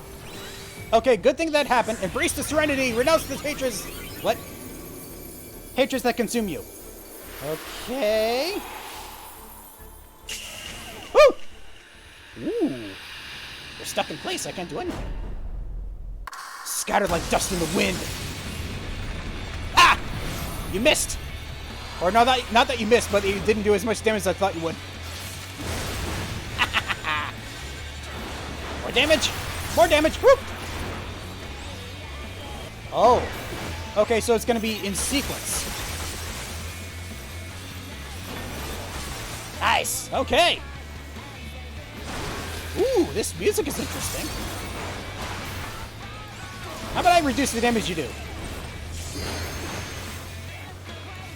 A little bit more. Almost. Ooh. Hey. How dare you? I didn't even know what you did, but don't do that again. Almost. 2%. What? Done already? That was a hard mode? That was so easy.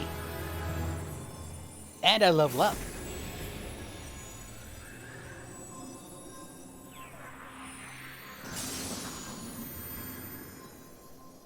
Your summoning has been thwarted. GG indeed.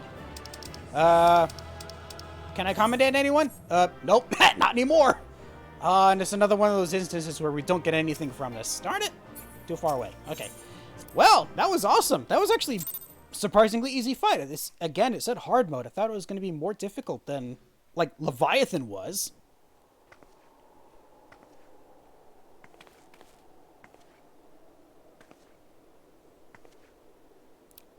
So, no hard feelings? Oh, you okay? Fool. Blind, bloody fool. Yeah, what else is new?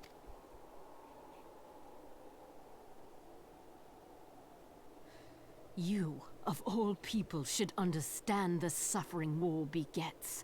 That no sacrifice is too great if it brings an end to the violence. Mine is the righteous cause. You fight in a war you do not understand. A pawn of liars and schemers. And they are no less ignorant than you, following the creed of their fathers without question, never thinking to ask why. Trapped in a delusion of their own creation, and blind to the truth. Then perhaps you could enlighten us?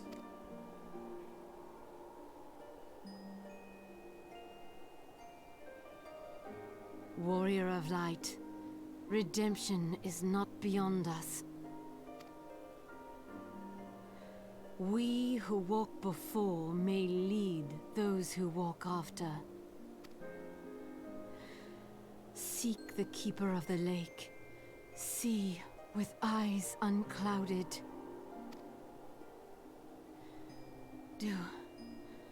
Do not squander Mother's gift.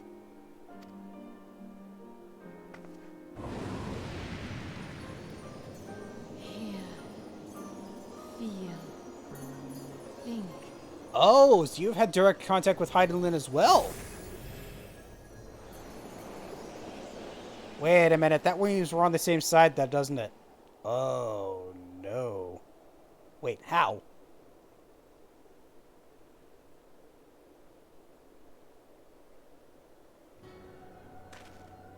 Oh, goody, Xehanort's back.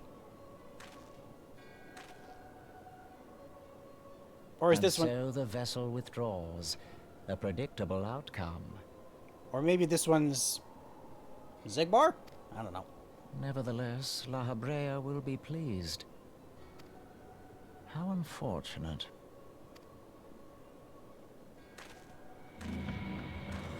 Also the first time in a while we've had a voice given to an Ascian. I think the only one was La Habrea.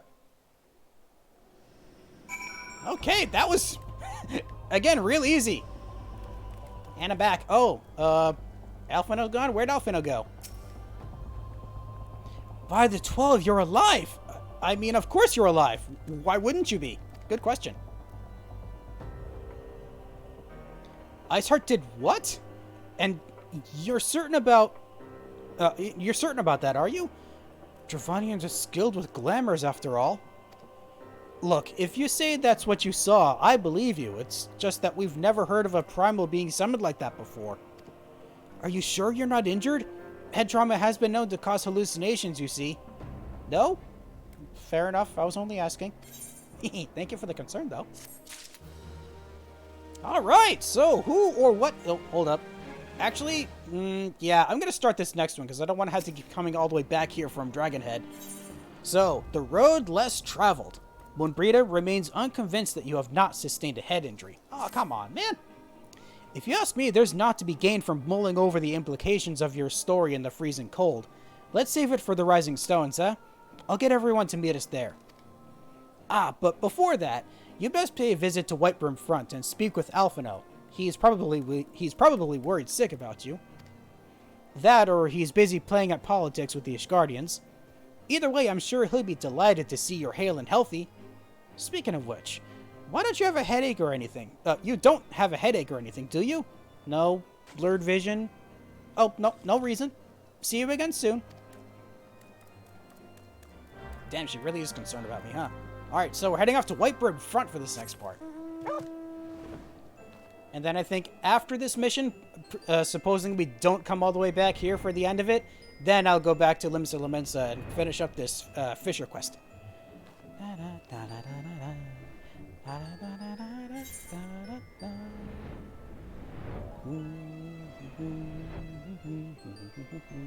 Seems like he's inside the tower. So let's go through the top.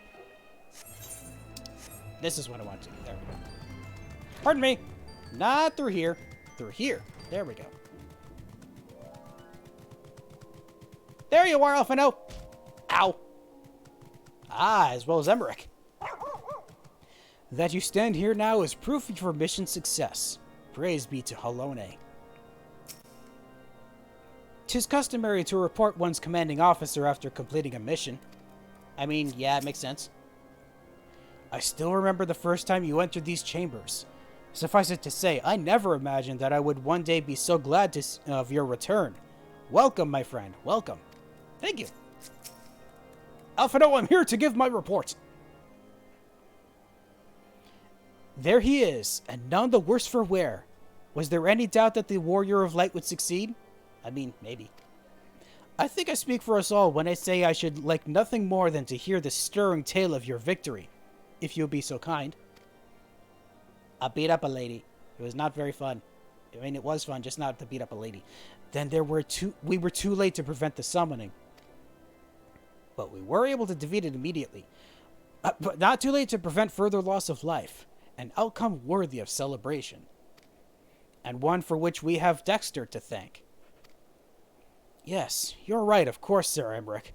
We should be content with that we have accomplished. I, for one, could not have wished for a better outcome. Shiva is no longer a threat, and the heretics have been routed. Aye, there's the matter of Iceheart's escape, but she cannot run forever. Whether it takes days, weeks, moons, or even years, my knights will find her. In the meantime, Lord Drelemont, is the caravan ready? The supplies that your men recovered have been prepared for transport in accordance with your wishes. Rest assured that my knights will see them safely to Revenant's Toll. Of that I have no doubt.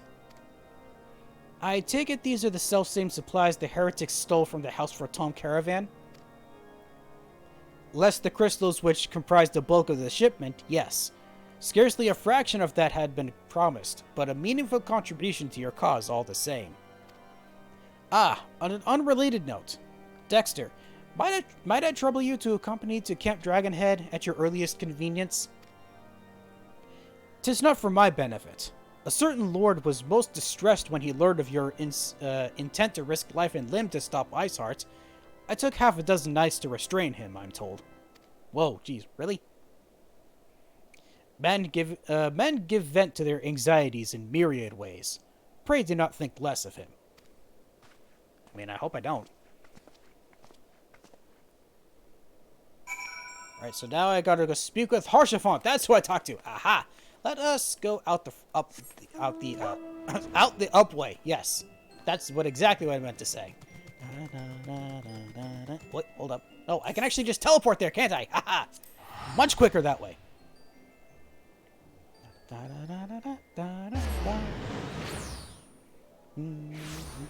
Okay, so Haurchefant is... I keep doing it like 720s to get around to where I need to go. There you are! Oh, and Alphino here's too. If our business here is concluded, we should attend to Sir Emmerich in the thingy. Instead, I want to talk to Haurchefant. Ooh, stuff went for sale. Nice.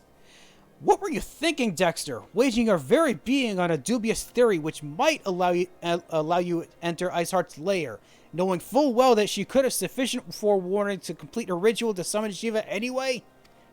And then engaging the abomination in mortal combat? By the fury, Dexter, 'tis the stuff of ballads. A battle for the ages. Would I had been there to fight by your side. Yet here I was forced to wait, condemned to wonder at the fate of a dear friend for a veritable eternity. Really sorry about that. I would not wish such torture on my most hated enemy. But you're here now, and that is what truly matters. Let us move on. Sir Emmerich wished to have words with you and Master Alphino in private. He awaits us in the intercessory. Again, I'm really sorry for that. Our business here is concluded? Yeah. What do you have to say? Pray go on ahead without me, Dexter. Another matter requires my attention, but I shall join you anon. Thank you for that. Alright, let's go meet with Emmerich again. Or the intercessory. Yeah, intercessory, that's what it was.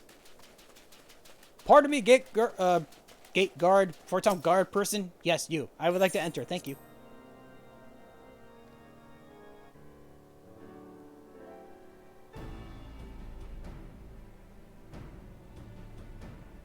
On behalf of the Holy See of Ishgard, allow me to express my deepest thanks. Never before have we been required to contend with a primal. Indeed, there were fears in some quarters that our knights might not be equal to the task. From what we have now learned of these beings, I can say with certainty that we would have lost a great many men had the Scions not intervened. Then the argument for preemptive action should be self-evident. Perchance now you will reconsider my proposal that Ishgard move against Nautalon. Ere we first met, a similar proposal was tabled, but the Holy See decreed that we were to observe, and that military action should be taken only in self-defense. All things considered, it was not an unreasonable decision. Since the calamity, 2 vigils have fallen to the Horde, while Garuda has never shown any inclination to storm the gates of judgment. Which is why this unprecedented crisis and its resolution may prompt a change in policy. Okay, I was gonna ask, you're still not gonna join even after all that? You who have faced these primals know well the threat they pose. Ishgard did not. Not until now. And there is naught like a brush with death to change a man's outlook. At the very least, this should silence any lingering objections to our arrangement with Revenant's Toll. The Holy See may even feel moved to grant us its formal endorsement. So far as it is possible, the Scions shall be compensated for their service. We should be grateful for any aid you can provide. As a gesture of good faith, I shall withdraw my previous request.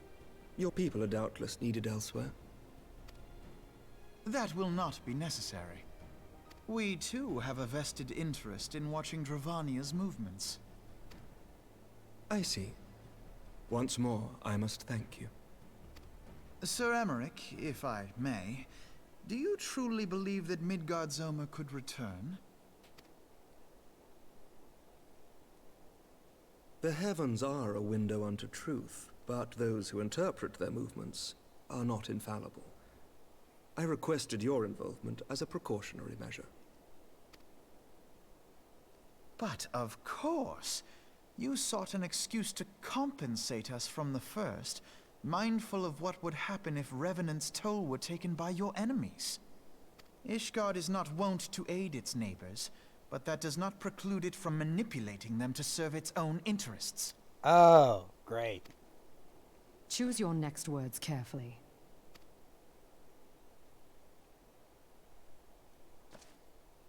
Do you know what sort of man becomes Lord Commander of the Temple Knights? One who comes from good stock. I did not. Yet here I am. Now, why do you suppose that is? Because I swiftly learned to tell the difference between words, deeds, and beliefs. You are correct, Master Leveilleur. Ishgard desires to see Revenant's Toll flourish, as it would present a troublesome obstacle to our enemies from the south. We are so glad to be of use to you. As we are to you.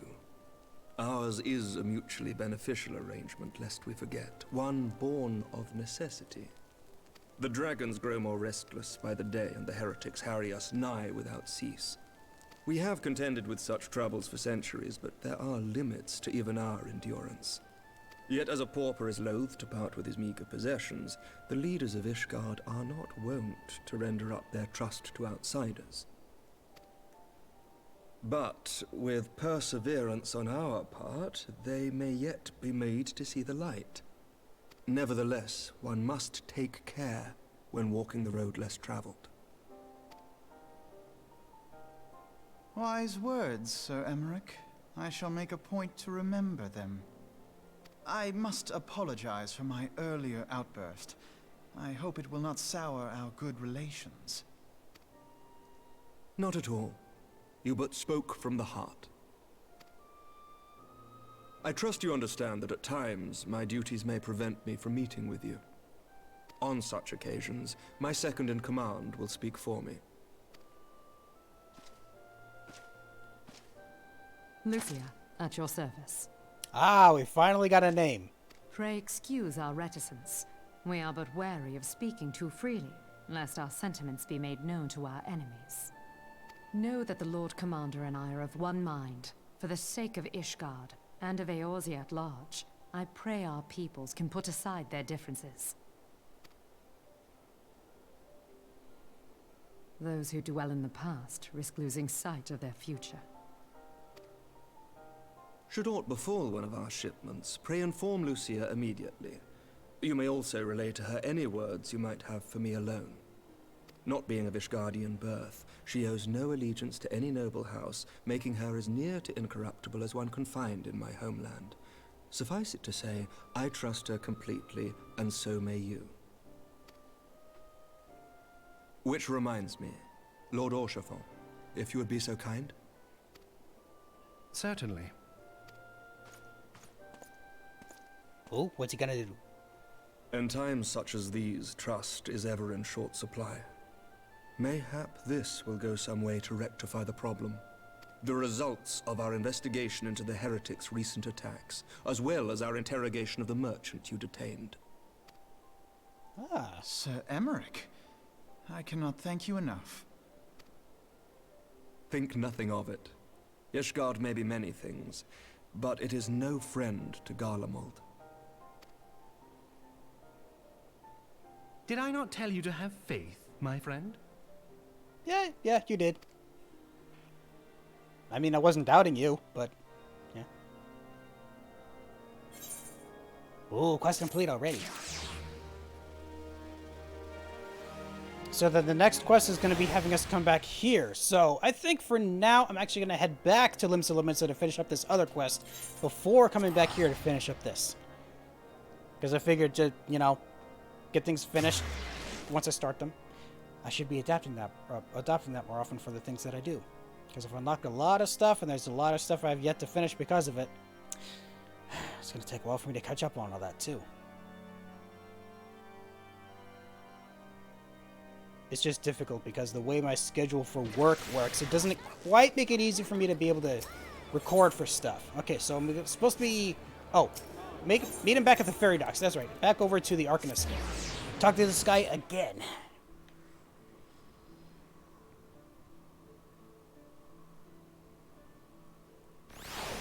There we go. Took a while. Okay, I'm back to talk to you once more. Hello. Yeah. Oh, yep. Back to give you this letter again. Gillionaire. Columbia took from me. My whole warehouse went up in smoke. Now I've got left here is this box. I was just about to declare myself bankrupt. You know, exotic fish. It's not of anything suitably rare.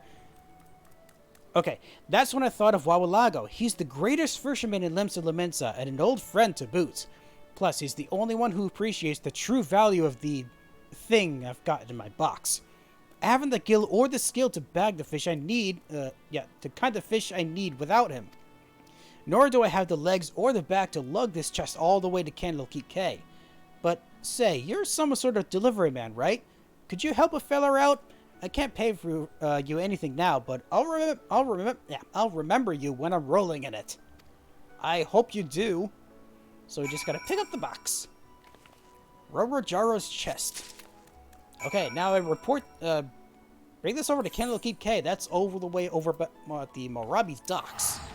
I remember from the Ninja Quest that it was this place specifically we go to.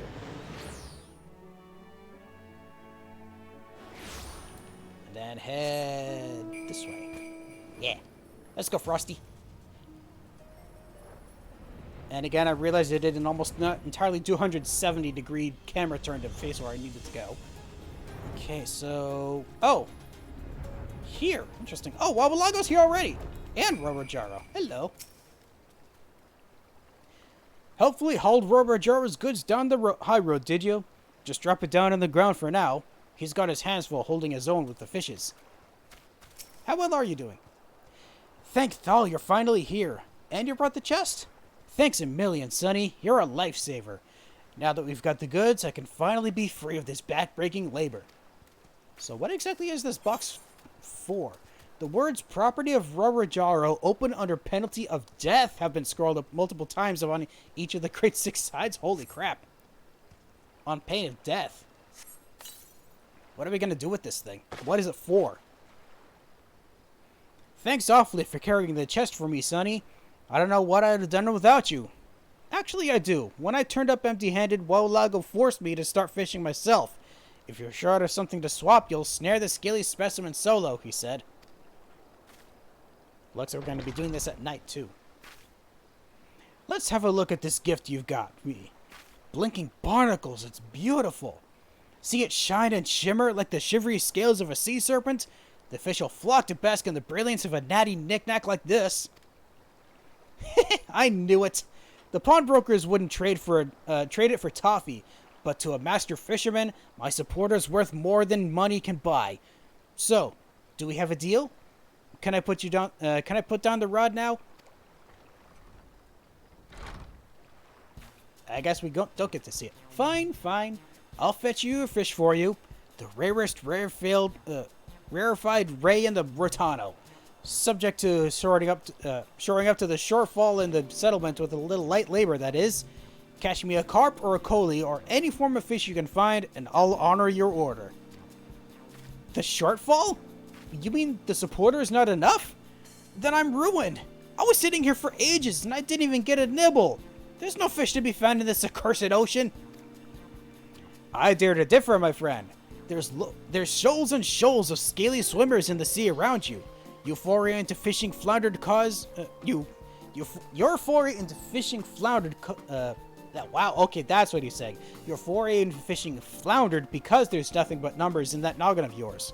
Clear your conscience of all those money-making machinations and mellow your mind. Then the buggers will bite. But we can't dally here all day. There's duties need doing down at the guild.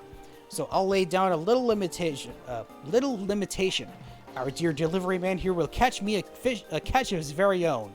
If you've not netted a solitary specimen by the time he's tackled his task, the deal's as dead as a deviled dodo. So, if I don't catch a fish before he does, I go home with nothing? Then it's all over. Good gods, I'll be a beggared. Yeah, a beggar, that's right. The banks won't touch me with a barge pole. There you go, worrying over wealth again. If your duty determined to procure this prize purge of yours, then ready your rod, banish that brooding from your brain, and focus only on the fun of fishing. Dexter, if you'd be so obliging, I'd like you to acquire me an anchovy. A local Leminson one will fit the bill. They're common in this coast, so it shouldn't be a struggle to secure. Snatch one straight from the sea or procure it from a purveyor. It's up to you. I could try to catch one on my own, depending on what kind I need to catch. Oh, just a Leminson anchovy? I can do that, I think. Let's go back to being a fisher. And actually remember to get some tackle first, which I have in here. Which I think I can take an easy one, like some lugworm. I think those will work. And versatile lure because I can, just to be sure. So, set my baits to be the... Let's use up the lugworms. I'm not using them for anything else. So let us... it doesn't need to be high quality, so I'll just cast it regularly. Also, light. And now we play the waiting game, right? Let's have a sit down. Much more comfortable. Oh! Let's see if this is the Leminson anchovy. It most likely isn't. What did I just say?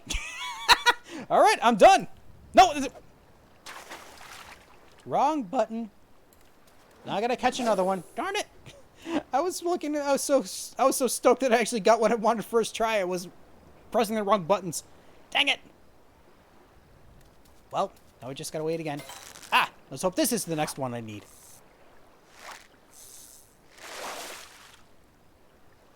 And it... Why did I send it back? I wasn't supposed to send it back. Why did it do that? Okay.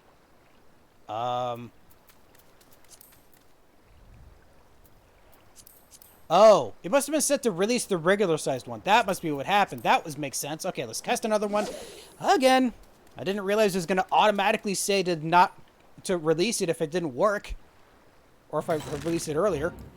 Not interested in the fate against the little Mandragora today.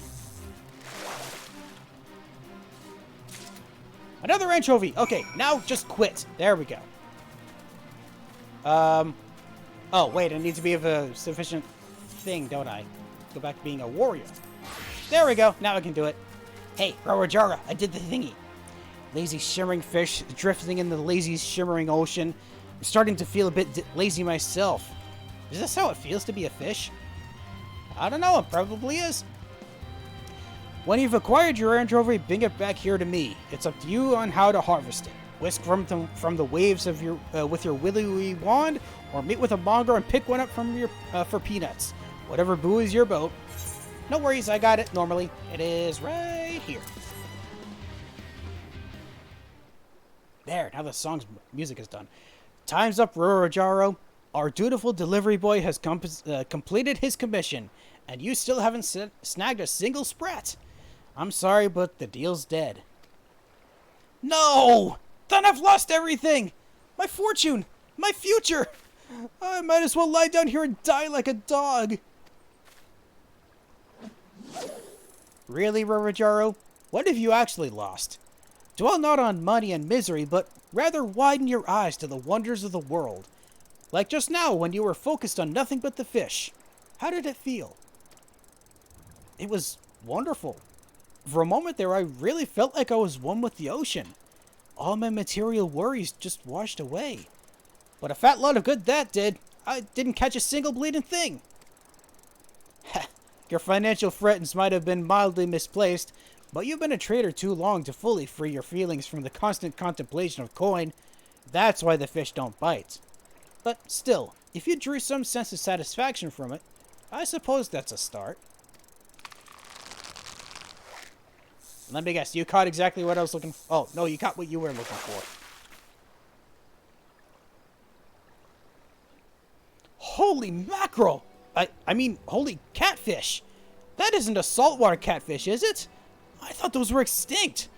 Oh, if only my client could see this, I'd get a sultan's ransom for it. Aye, sure as the sun, that's a saltwater catfish. There's some who say the species snuffed it in the Calamity, but I'd heard word they were hiding here in Candlekeep Cay. Seems the rumors were right. Take it, Rorojaro. Consider it a prize for your persistence. Do with it what you will. And then just walks off. Well, wait, Wawalago! What about your payment? Aren't you going to take my supporter? The shiny shorts the fish go crazy for? The star-spangled subligar? Oh, those? I've got hundreds of them at home. Just remember, Rorojaro, don't drag yourself down brooding over business. Free your mind from fretting over your fortune and your future, and try to think like a fish. But if that still doesn't solve your sorrows, never forget that you'll always find friends at the Fisherman's Guild. However hard things seem, however low you go, when you think like a fish, your distress and disquiet just drift away on the tide. Was Wawalago planning to give me the fish all along? Gods, the man's a bleeding marvel. I don't deserve a friend like him. You know, it's tough life being a trader. You can't think like a fish when you're swimming with sharks, or you'll get gobbled up. Close your mind to anything but coin, it does. But whenever I deal with Wawalago, I feel liberated, like a great burden's been lifted from my heart. If I could only live as he does. I've had my fill of dealing with crooks and swindlers, spending every waking moment obsessing over my bank balance and agonizing over who's going to steal it from me. It's time I make a change. With this little box that you had me bring with you? Rorojaro returned the saltwater catfish to the ocean. Wow! I'll throw it all away and start again from scratch at the Fisherman's Guild. Here, Dexter. I hereby entrust you the entirety of the great Rorojaro's estate, the brilliant briefs no fish can resist. Wawalago says the fish take energy from its shining scales and copy after them. Helps them grow big and strong and happy. I never knew it before, but it's the same with people. If I'm to learn to live like a fish and set myself free, I need no support but Wawalago. And I actually get... really? That doesn't even provide me any bonuses for fishing, does it?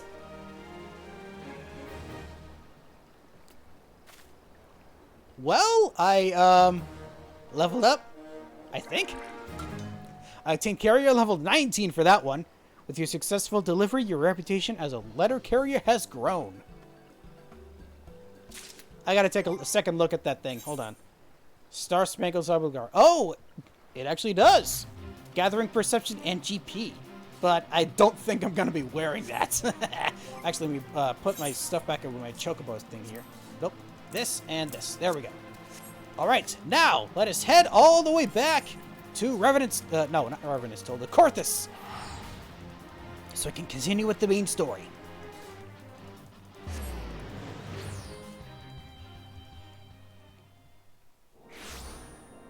Okay, and now A is here, and now we head down, right? No, head this way.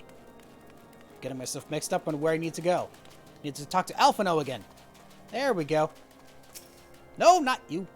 No, I don't want to go inside yet. I want to talk to Alphino. Eyes unclouded. For one with reason to celebrate, Alphino looks rather grim.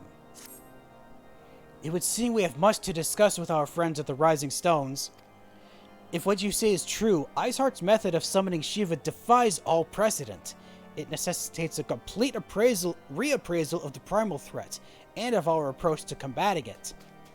Moreover, there are grave ramifications if word of this incident reaches Imperial ears. The Garlean Empire believes that primals are an insufferable menace, that their mere existence is a threat to this very star. As such, they deem any action taken against the beast tribes to be justified by default. Imagine then if it became known that it's not only the beast tribes of Eorzea that could summon primals, but her civilized peoples as well. Any lingering objection to the Eorzean campaign would vanish overnight. Where before we had to contend with a single Imperial Legion, we could well find ourselves facing the combined might of all Garlemald. But I speak advisedly. Come, Dexter, it is better that we continue this conversation in Mordona. Okay, speak with Minfilia back at the Rising Stones, but first, if there is one thing that can be said, for Sir Aymeric, it is that he understands how dangerous knowledge can be in the wrong hands. We're but fortunate that this incident took place in so remote a location. The truth should not be too difficult to suppress, for now at least. Given the fact that we just spoke directly in front of this guard, might not have been a good idea. Okay, we're heading back to Mordona. I'll see you there, Alphino? Maybe?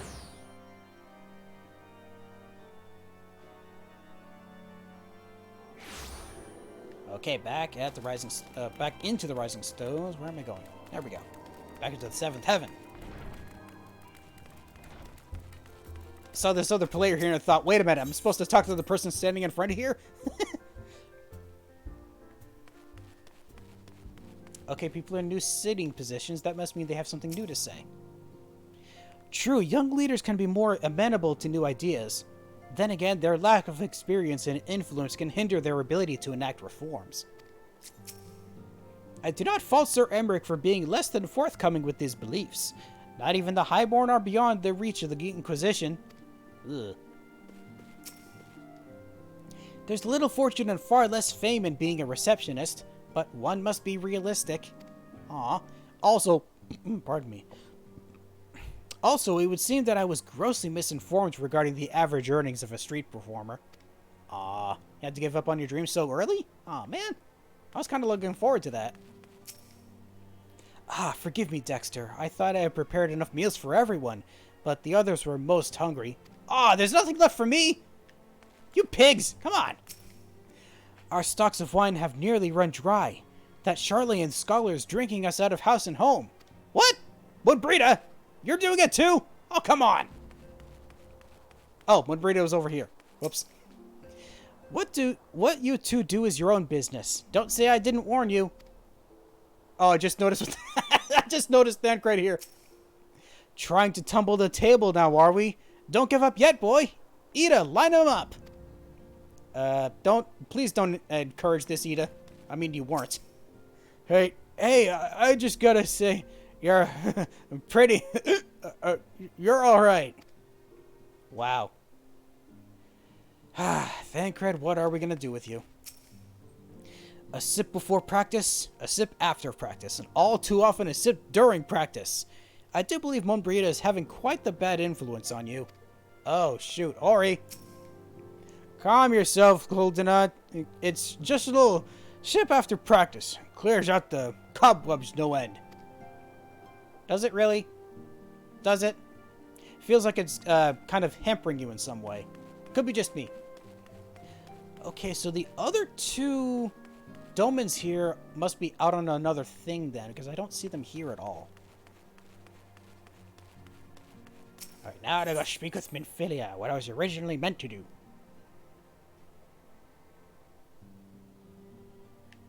Yeah, still just here on your own, right? Yep.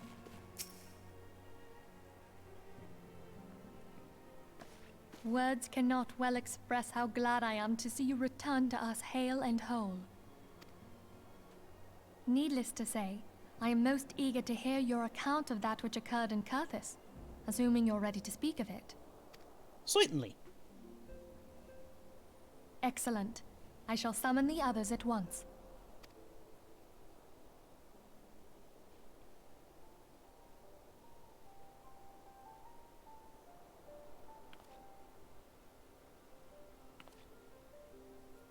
Well, this is a right pickle. Iceheart used her own body as a vessel for a primal soul? Yep, saw it myself. Master Louisoir's writings make no mention of such a possibility. Can we be certain this entity was a primal? As certain as we can be that good King Mogglmog the 12th was a primal, I should think. Both were ostensibly summoned. Let's not quibble over definitions. Of more concern is the implication that Iceheart retained her will, even after she was possessed. We are talking about a mortal, wielding the power of a primal. Oh, I can't believe I didn't even realize the implications of that. It can't possibly be that easy, can it? There must be some sort of sacrifice required. Or maybe she's just special? Oh yeah, did they need to do something like that? Huh. What qualities this woman possesseth, I know not, but full sure am I that she was groomed for this role. Few are privy to the secrets of summoning, and but a single party standeth to profit from their dissemination. Well, I wouldn't presume to comment on how the lass came to know about summoning, but I will say that what she summoned was a primal. The readings were the same, or near as damn it. Strange as it all sounds, it's really no different from what you've faced before. Then mayhap it is time that we re-examined our previous encounters. Oh no, we're not gonna have to go fight him again, are we? Pack your things, Ida. We're going back to Gridania. Yes, sir. About Iceheart's final words to you. Hear, feel, think. Yeah? What about it? Hydaelyn speaks to her as well. Well, that I assumed that much. If Iceheart is blessed with the power of the Echo, she will doubtless have used it to further her goals. Or could it be that it was a revelation granted her by the Echo which first set her on this path? She did say that the Ishgardians were blind to the truth. Do you think she has knowledge of the origins of the Ishgardian-Dravanian War? It would do much to explain her unwavering conviction. Did not the Lady Iceheart implore thee to seek the Keeper of the Lake? And did she not imply that in so doing thou wouldst come to see with eyes unclouded? Midgard-Zoma was a king amongst kings who reigned for centuries on end. But he is dead and his wisdom lost to the ages. Unless the Ishgardians' fears are well-founded. It would seem we have yet another reason to stand watch over the Keeper of the Lake. For a mercy, we are well positioned to do so. Iceheart, Shiva, Ascians, and Midgard-Zoma. I shudder to think how they're all connected.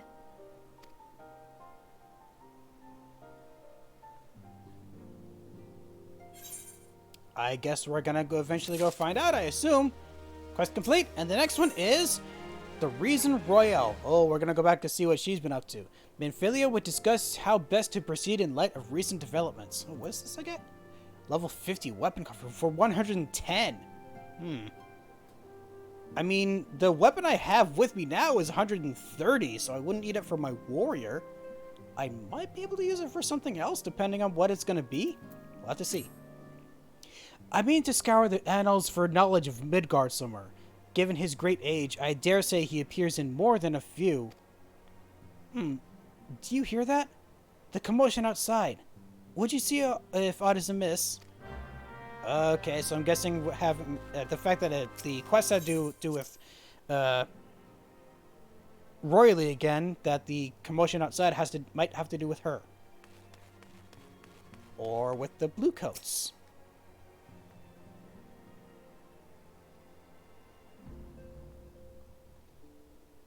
Dexter, 'tis well that you were in hand. We have a problem. Royally has escaped. What? Oh, come on! It happened shortly after the Immortal Flames took her into custody. She had been placed in a dungeon cell ahead of her coming trial, but apparently the accommodation was not to her liking. I don't think any dungeon would. The turnkey was found slain along with 2 guards. 'Tis plain she received inside help. Oh, come on. Citizens report seeing Royally quitting the city via the Gate of Nald with a bloodied spear in her hand. She makes for Castrum Meridianum, I'm certain of it. With her fate in Eorzea as good as sealed, what recourse has she but to flee to her imperial masters? Ah, what the heck happened to my headphones? That was weird. Even as we speak, Captain Ilbred and the First are hot upon I keep wanting to mispronounce it as Royally. Was Royle? Rowile? I'm probably not going to remember that. Pray make haste to Camp Bluefog and join the hunt. Alright, I shall do so. Return to Camp Bluefog. Okay, I can do so by teleporting directly here. Farewell, everyone. I shall see you again, hopefully soon. Okay, oh, wow, right here. There's Ilberd. Found you a lot quicker than I thought it would. My thanks for coming, Scion.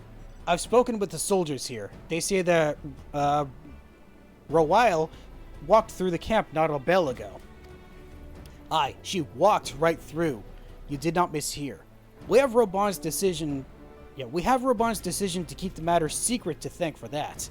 Bad for morale, he said. As a result, not a single flame in the garrison made any attempts to detain her. And so, here we are. Rowile must not be allowed to reach Castrum Meridianum. Alright, so we gotta give chase after I keep wanting to say Royally again. Rowile. Speak with Ilbert at the Cerulean Processing Plant, which is how far north? Pretty far.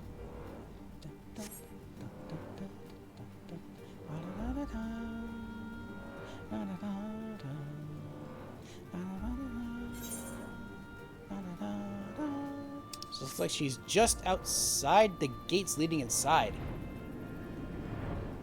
Or, nope, just outside. Ooh, we got an instance here. Yo-Yo-Hase, what happened here? Was that really necessary? I'd better be compensated for the additional exertion you caused me. So what happened here? I guess just some Imperial soldiers attacked you here? Okay. I mean, I'm pretty sure I can do this. I'm level 58, going into level 50. Should be easy. Whoa, that was a lot of noise.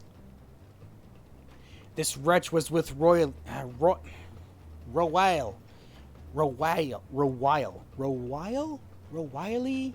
I can never remember which one it's supposed to be. Dang it, I keep wanting to mispronounce it every time. He threw himself at us as his mistress might escape. She didn't blink when we cut him down. Not even when he started screaming. No loyalty even to her own, the goddamn harpy. With me, Scion, we almost have her.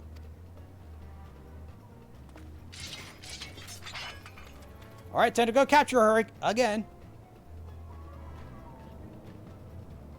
Ah, you changed your outfit, I see. You look much more protagonist than you did before.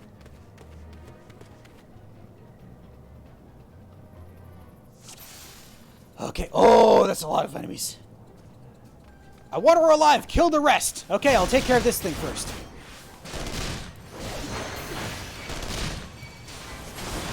Okay, the damage bonus going, slow you down maybe. I'm not sure if slowing you down is going to be helpful. Whew, look out for that. Okay. Take you down quickly. Hey, don't heal yourself, you jerk. I'm trying to hurt you. There, okay. Take you out. And you. Okay, these guys don't go down so much more quickly. Hey, everybody, want to have some fun? Come on.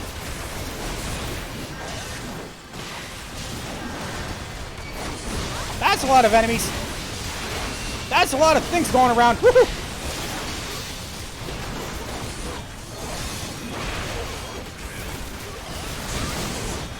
I mean, I am trying to kill everyone else, like you said.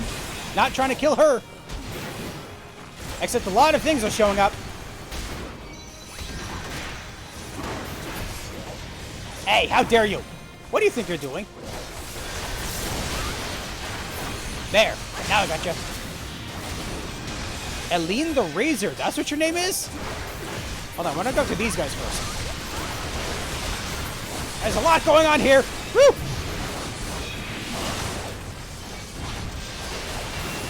A lot going on. Woo! Hang on. What? Whoa. What are you doing? Hey. Don't you dare.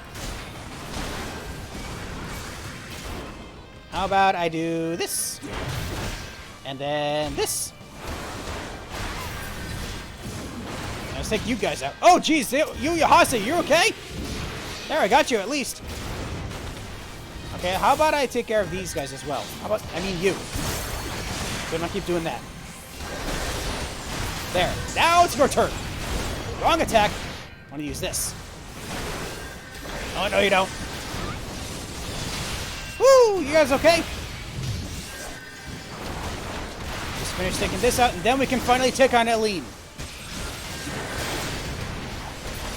There we go. Now it's your... Whoa! Hey, where'd you guys come from? Excuse me? No!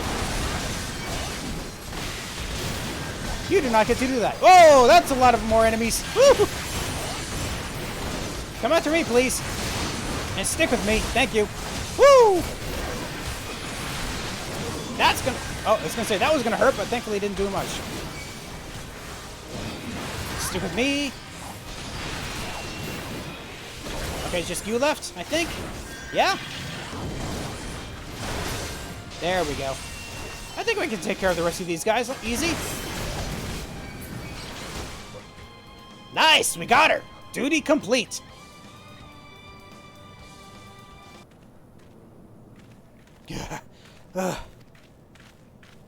Bind her, and do it tight! Yes, sir!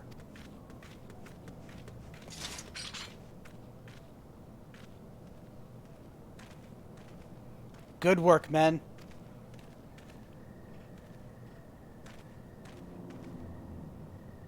She and her Imperial crones pushed us close, but we were better. Behold, a respected officer of the Immortal Flames. People looked up to you as one of the Order's founding members, one of its pillars. It saddens me to see you fallen so low. What would you know of low? You, a spoiled little lordling who has never known any want. People such as you take wealth and birth for granted. You think it's your God's given right to rule over others? You know not of our plight. The injustice we were that we low-bornish guardians must endure. To noble lords and ladies, we're not people, but resources to be consumed. I did what I had to survive. Stealing, killing, even whoring myself. It's no fault of mine if fools imagine me a paragon when I join the flames. I hear you tell it, one would think... to hear you tell it, one would think you the only person ever to have suffered. In case you have forgotten, Robon himself was born into poverty, as was I. We lived hand to mouth, with little more than the shirts on our backs. Hunger was our constant companion. Yet never did we bemoan our lot in life, nor did we begrudge others their fortunes. We accepted the hand that we had been dealt, and played it to the best of our ability. Life was a battle, aye, but no matter what fate threw at us, we took it on the chin and came back for more. Everything we have, we fought for. How are we any different then? 'Tis true that we are both mercenaries of lowly birth. And 'tis true that we both had our fair share of struggles. But whereas I sold my sword, you, Marshal, you sold your comrades. If life has taught me anything, it is that you never betray your own. I would sooner cut off my own arm than raise a hand against a friend. But enough talk. You will return to Ul'dah to face justice, and the people whose trust you have dragged through the gutter.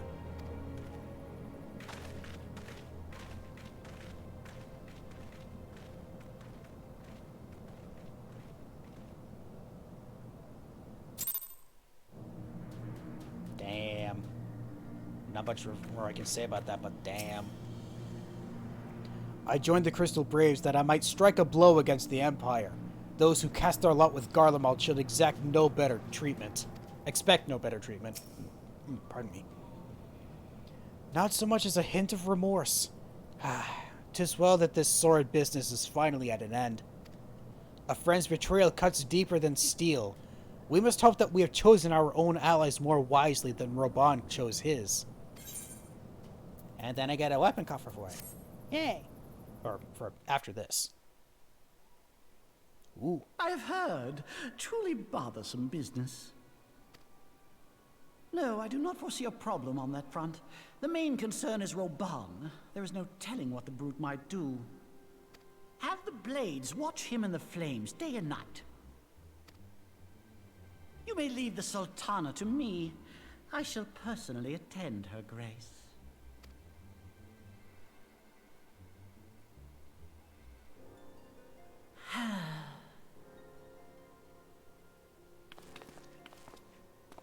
Sever one of the East Aldenard trade routes. That ought to keep Lolorito occupied for a while.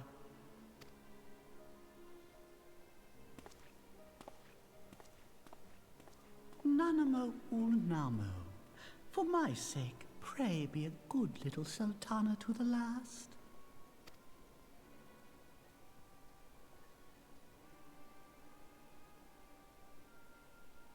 Seriously, what is your endgame right now? Is it just to get more money?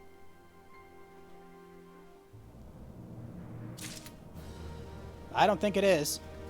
Well, quest complete! Let's see what Ul'dah has to say now.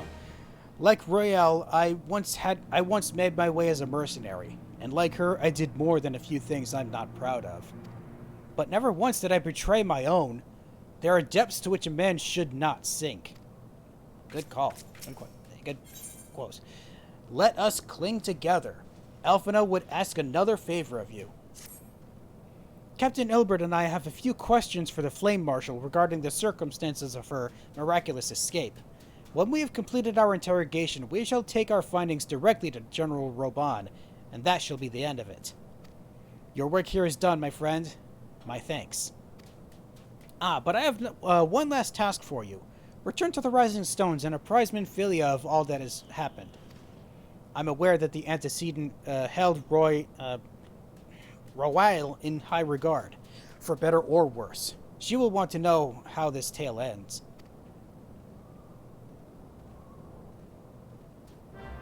Okay, back to the Rising Stones it shall be. Back at Mordona. Oh yeah, the level 50 weapon coffer. I need to see what should it be? What class should I unlock for it? Level 110. I'm wondering if maybe I should wait to open that until I get a new class unlocked. That would be interesting. I mean, it's going to be a while in that case. I honestly don't know. I'm almost wondering if I should wait to open it after I've done research into what it gives me. Then I can figure out which one I want to unlock it for. And does anyone here have anything new to say? No, nothing new. Okay. How about you? No, nothing there either. Darn it. Alright, Minfilia. Time to appraise the scions of the wrongdoings that have been righted. Or are in the process of being righted.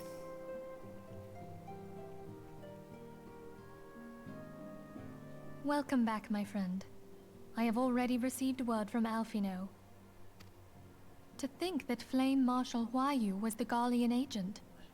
I know not what to say. I'm sorry, how was that pronounced? Roy? Together with Roban, Aline lent us much needed aid at the time of our order's founding.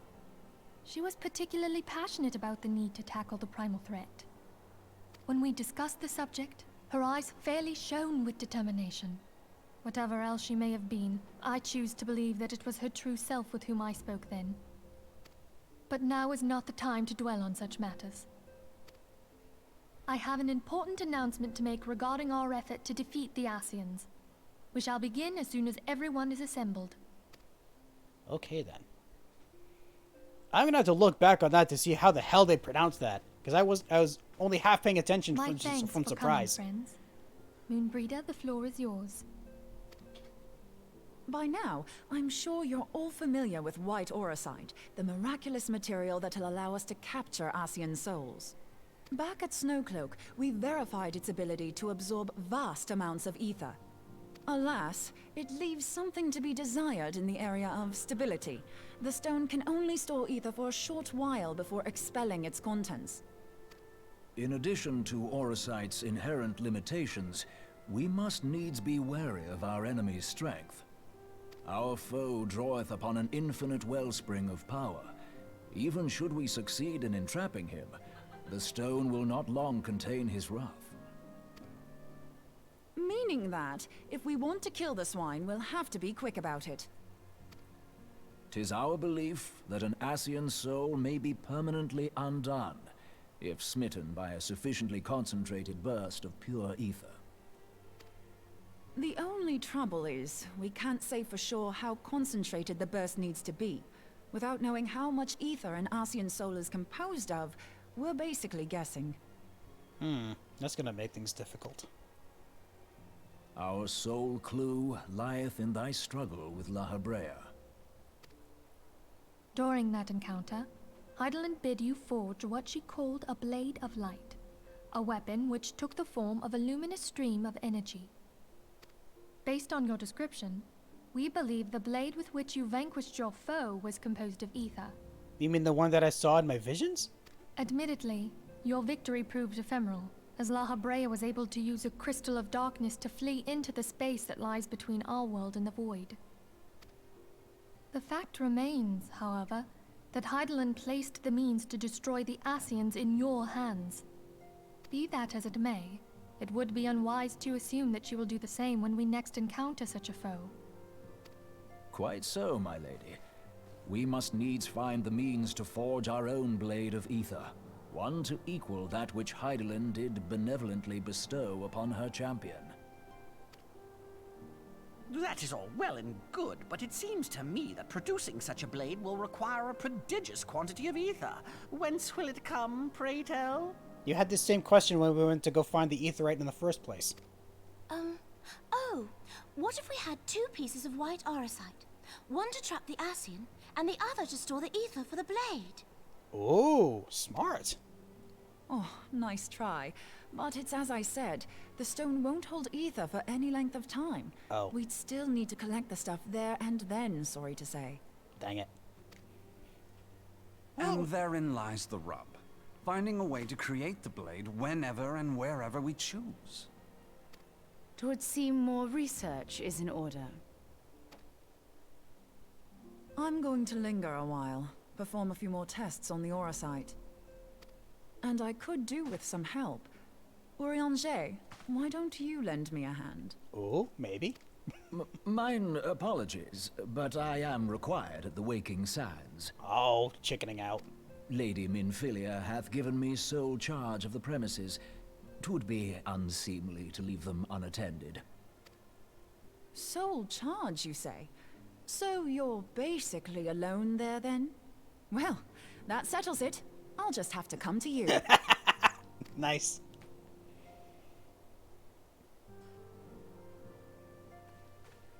She just really does not want to leave him alone now, does she? While you were afield, word arrived from the Garlean motherland.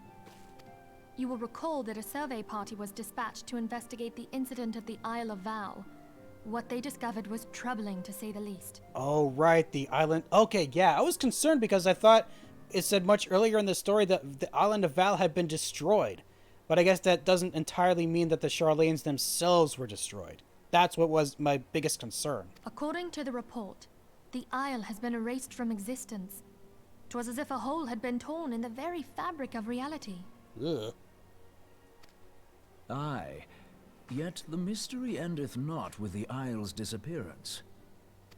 it hath come to light that a number of scholars in various other locales were reported missing at a similar juncture. Really? At the same time? What's more, they all had something in common with the head of the students of Baldessian. Every last one of them was researching a phenomenon called dimensional compression, or the rejoining as the ancient texts call it. I'll be damned if that's a coincidence. That does not sound fun. All indications suggest Ascian involvement, but I sense that a force greater still is at work. The entity the Dark Beings call the One True God. Yeah, they said that before, didn't they? We must pray that my dear friend Kryl regains consciousness soon. If she bore witness to the Isle of Val's final moments, she may be able to shed some light on this mystery. Yeah, I wonder where we're gonna find her. For some reason, I immediately thought that apparently Kryl was one who we were gonna meet instead of Moonbreeda. But I guess not.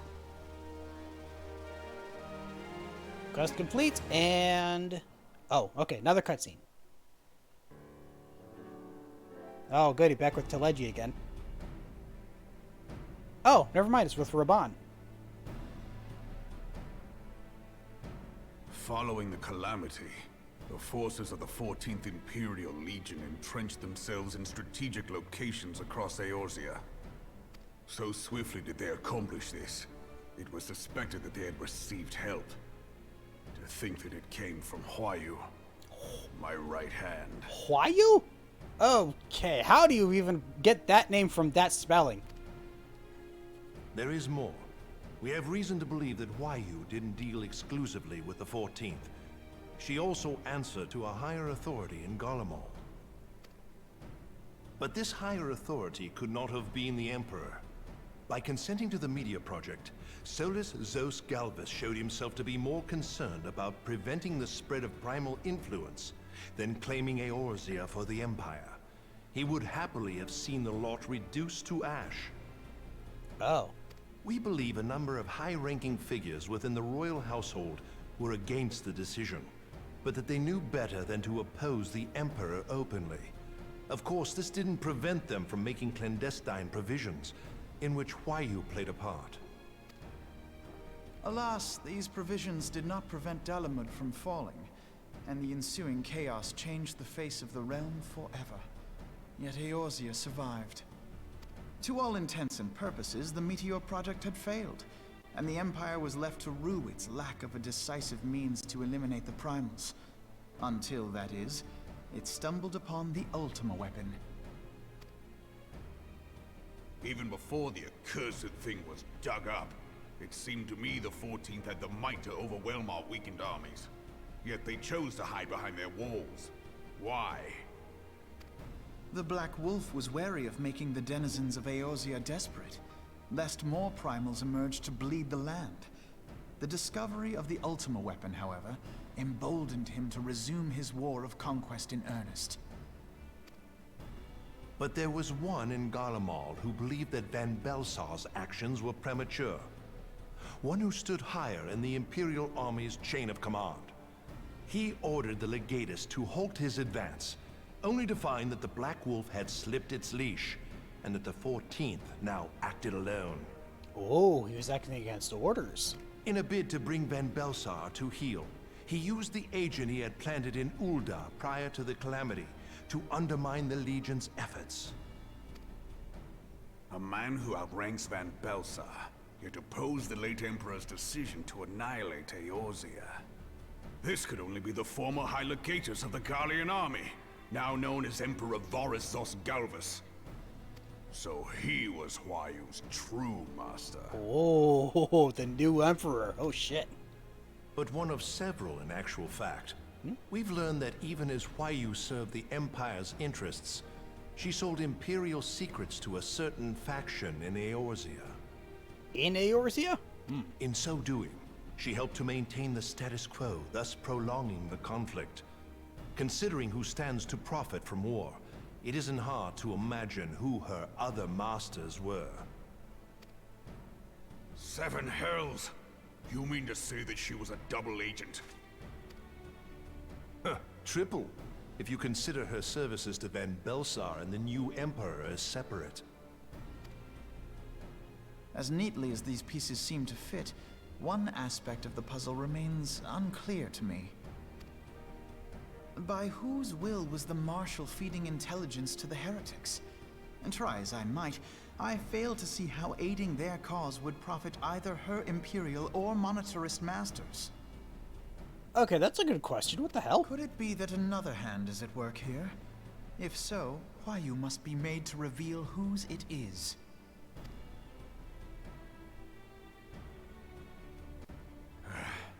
Not only have I lost a trusted friend, now I must interrogate her as a stranger. Not a pleasant task, I grant you, but a necessary one. Unless we weed out the ivy, root, stalk, and stem, it will simply grow back. I know that full well. Those closest to Huayu have already been detained, and I will question them alongside her. General, pray keep in mind that there may be unwitting abettors among them. All will be treated fairly. On that you have my word. Those who are innocent have no cause to fear. You have ever been a friend of truth, General. I hope the unpleasant task of weeding out falsehood will not detain you too long. Though it be for the sake of Eorzea, doubting one's comrades is poison to the soul. And with that, I take my leave.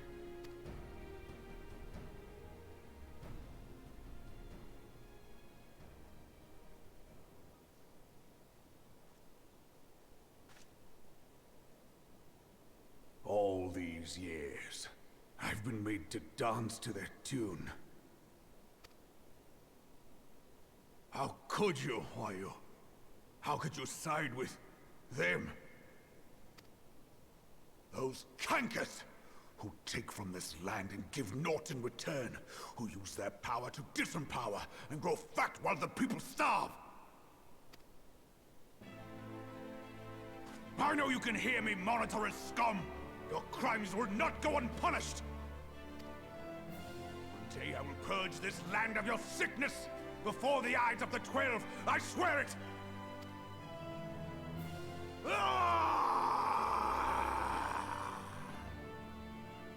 Hell yeah! I'm totally behind that! Oh, and then the Sultana? I assume? Yeah. I shall have no further need of you this day. Your Grace.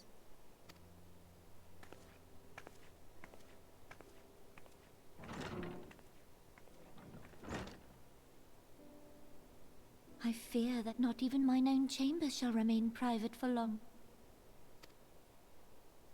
Has the situation grown so grim? Ever since he proposed the Cartiner Reclamation Bill, Teleji Adeleji has risen to greater prominence upon the backs of impoverished refugees. The monetarists were ever united in their pursuit of profit, but the man's actions have torn a rift in their ranks. They snap at each other as rabid dogs. Yet now is not the time to be bickering among ourselves. If this bickering is a threat to law and order, might you not have grounds to dissolve the Syndicate?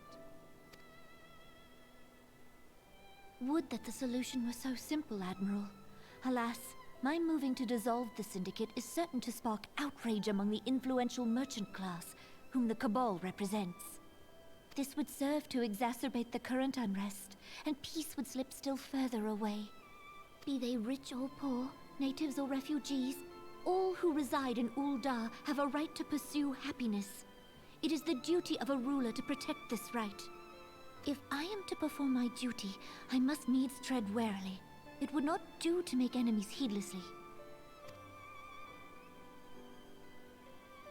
Were Lord Lolorito here, he would doubtless say that I have my head in the clouds. A ruler is required to take a wide view. Try as we might to cater to all needs, some will inevitably be overlooked. As such, there shall ever be citizens who feel aggrieved. It cannot be helped. But as you have informed us, the monetarists take no view but their own. They hunger for power while the masses starve. In the absence of a common cause, It seems beyond any one individual to make Ul'dah whole. And the presence of a Garlean agent within the immortal flames only makes matters worse. Even accounting for Ul'dah's historic reliance upon mercenaries, such a grievous breach of security is unprecedented. I fear this business will provide the Monitorists with a rod to beat Rauban.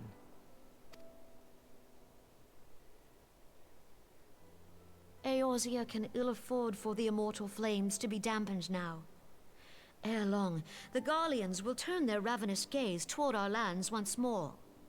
If we are to resist their might, our nations must stand together. Yet for this to happen, our nations must be whole. Cannot be done to improve the situation in Ul'dah.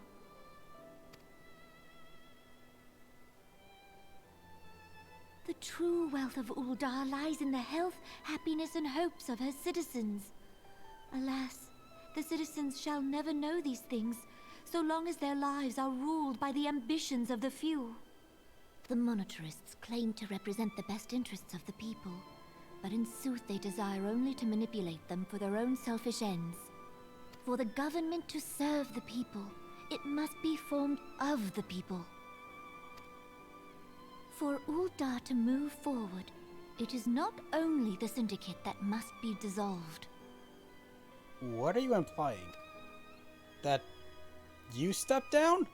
Nay, you jest. My friends, it was for no other reason than to make known to you mine intent that I requested your presence here. When I make my declaration to the people, chaos shall inevitably ensue.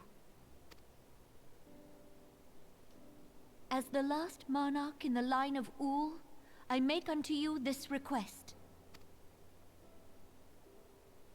Help Rauban to preserve order and protect the people. Forsake them, and you forsake yourselves. For a strong Eorzea will ever have need of a strong Ul'dah.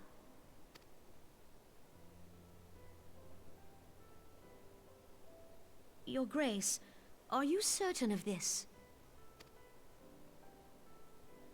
There is no other way. When the time is ripe, the nation shall become a true republic. Both royalists and monitorists shall cease to be. Ul'dah will no longer belong to kings or queens or merchant princes, but to her people.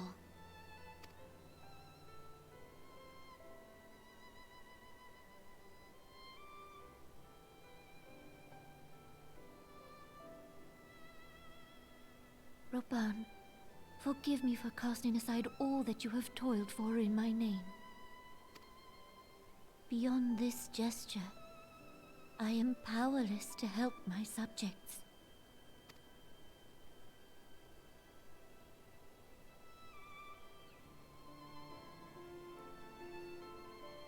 That is going to throw a major wrench in things if that actually happens. Oh, okay, achievement unlocked Dreams device. I think that actually means I completed like a portion of the patches that happened at the time. So I don't know what part of it I'm in now, but I'm thinking at this point... Yeah, I'm thinking at this point this would be a good time for me to end it for tonight. I think the next time I come back to this... Yeah, I think the next time we come back to this, I'll see what we can do with our friend Hildebrand. So, in the meantime... Oh, I didn't realize I had this on still. In the meantime, for next week... Yeah, next week I'll be looking into what to do with our friend Hildebrand. And then, once we're done with that, I'll come back to this. Until then... Thank you all for joining me this evening, and I hope you have a good night. And again, I'll be looking into what class I should be using for the level 50 coffer I just got. And yeah, I didn't get there. Good night.